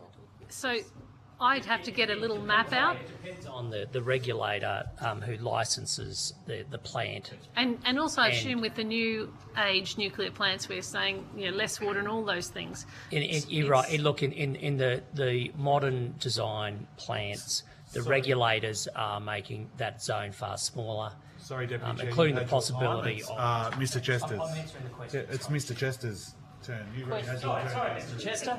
My witness, the Deputy Chair. I always turn into the West. Lucky you're both on the same team, eh? Same but different. Well, he's a national, I am. Sorry. Thank you. Went together. Thank you. Just in relation to property prices, just a couple of points, and I'll ask you to comment on. We've had evidence today and on previous occasions from neighbouring landholders saying that the impact of renewable projects impacts their property prices. I asked the leadership team at Lucas Heights whether property around Lucas Heights was incredibly cheap because it was the location next to a reactor. They laughed at me and said, no, of course it's not. So unless we've got some actual data points on impact on property prices, a lot of this seems to be speculation at this current time. So I'd be interested if anyone's got any data points suggesting that property prices have gone down as a direct result. I don't know. I don't have any. I'm just asking. Yeah, I was just letting you know I don't. Yep. I don't You own mentioned property. prices. Is the Lucas Heights reactor a different type of reactor though, because it's only producing isotopes for X-ray, so therefore even the waste being different and where it's stored is different to what we'd be speaking about for a power station? Is that true? Yeah. So I think, I don't even, as you say, Lucas Heights, who knows? Yeah, it's might be different things. Their name from Lucas Heights as well. They Yes. Lucas Heights. Well, that's exactly true. Sorry. O'Brien, can we please let Mr. Chester finish? You guys, you've had your chance already, Mr. Chester. Mr. O'Brien and Perrott, you'll be next. Mr. Chester. I'd like to hand the call to my good friend, the member for Morton. Thank you. Mr. Perrott, please. I'll pay you later, Darren. Thank you. Miss May, just to give you some comfort about that 100,000-year storage. Yeah. Yeah. Oh, thank you. Some comfort. The half-life for uranium-238 is actually 4.5 billion years. So, Well, I think they're just storing it for the 100,000, and they must just put it somewhere else. It out. But I wanted to go to something slightly different, which is to get a sense of the flavour of this area. Obviously, there's a coal mine and a power station right beside a beautiful national park. I understand that. But could you give me a bit of an understanding of the biodiversity, the types of farms? Were you here for the evidence from Mr. Holloway? Yeah. A little. Mr. Holloway. So we had a sense of an organic farm, I think is the term I'd use. But and I've been coming to this area for a very long time. So I've seen vineyards, I've seen cheese places, give me a sense of the Yeah, I used flavour. to work out on the fruit farms in Cumbria. They do avocados, peaches, plums, nectarines. Very seasonal. Very seasonal for a few months a year, but they do grow very good produce. Produce, there's- okay. there's Is there lavender peanuts. farms? I think I've seen. There is a lavender farm, yes, that's near Coolabunga. Peanuts. Peanuts, although I haven't. When it comes to little eye food drop crops trees. around here, I lived in the Lockie Valley, which is the salad bowl. Salad bowl. of And Queensland. everywhere you look, you can pick out, oh, there's some shallots, there's tomatoes, there's capsicum. Around here, I'm thinking, there's a lot of farms here. There's a lot of things that are, got ploughs going through. What the hell are they growing? It doesn't look like food. It looks like paddocks full of grass, 6 foot high, that they come along and slash later on and roll up into bales, and that represents grass-fed feedlot food, so they can claim feedlots of grass-fed. I've seen some wheat or oats. I've seen some kinds of grain. I've seen escaped canola. I haven't actually seen paddocks of it. Could I, do you mind if I just... Yeah. I believe that the area has different types of soil, so there's different type of farming on each different section. There's space where the mine and the power station are is a sandy loam type soil, so it is better for grazing, and there might be some broadacre or lucerne patch, but then along the rivers, and we do have some smaller scale crops that are then fed on to cattle, like sorghum, etc. Irrigated out of the creeks. Sometimes dry. Most of our farming in the region is dry, and that's something I'd be really looking forward to, is not having the coal mine and not having any nuclear plant, that the water could be diverted into more farming, because with climate change our rainfall patterns are going to change dramatically, meaning that we then have farmers can't predict whether they're going to get dry farming means they don't irrigate their crops, and so if we could have more water, and if you could look up that water, I could find it, I hope, and send it on to you. It's available. I was just interested in are there day trips from Brisbane for weekend, for Airbnb, I think that sort of thing? So sort of, but it might not want to occur in the shadow of a nuclear power station. yes, that is certainly a concern too. Okay. High-end stuff, like All right. organic, is that the kind of stuff you're Well, I was talking just about? wondering what Agrotourism is a growing space. Okay, thank you. Thank you, Mr. Perrott. I just would like to clarify something for the record as well, considering Mr. O'Brien did the Deputy Chair earlier, around the experts and the timeframes. We heard from Mr. Addy Patterson, and he said even better timeframes than what the opposition are putting forward. He said they could do 7 nuclear power plants around Australia within 11 years, and where my one was coming from was from Ms Claire Savage for the Australian Energy Regulator, who knows all about the legislation side of things and how long things take. She has said it's going to take 8 to 10 years just to get the legislative framework sorted. So there are experts in the field that we're talking to on both sides. So I was just clarifying it from our side as well. So thank you. Could I actually just add to that? You probably are aware that on Saturday, Nuclear Energy Australia is coming to do a forum here in the South Burnett. Do you know who's running that forum? Oh, I thought it was David Littleproud, but it is definitely a heavily promoted activity by the LNP, and I can certainly flick it to you. But what would be very useful is although they are definitely experts coming, they are also obviously pro-nuclear experts, as opposed to, could we have some pro-nuclear experts and some other experts who know about economics and timeframes and etc., so that we're well informed, because what will happen after that event is people will think they know all the facts, and then it pushes more to the thought that then, oh well, that's right, we heard at a forum they're all experts, and they certainly would be, but we just need to have a more balanced discussion. No worries. Thank you, Ms Mungal. Thank you, Arnie Janine, and thank you, Ms May. For your time today. I've been asked to provide, if you've been asked to provide any additional information, including questions on notice, please forward it to the Secretariat by Wednesday the 4th of December. Please note that responses to questions on notice will be published on the website, website as submissions to the inquiry. You will be sent a copy of the transcript of your evidence to assist you with answering questions taken on notice today. You'll have the opportunity to request corrections to transcription errors. Just before we finish up today, we've noticed that there's been some people in here filming today, so I would like to read this statement out and make sure everybody understands what this is about. The committee today has authorised the recording of proceedings by media and individuals, but may withdraw this authorisation at any time.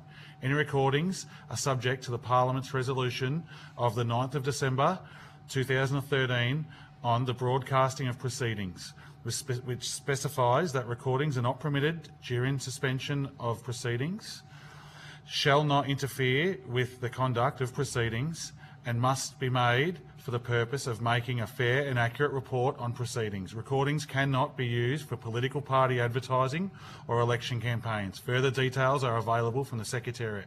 For those that did record, please make sure that if you have any questions, you reach out to the Secretariat, because you cannot just go and use that for any purpose. Thank you.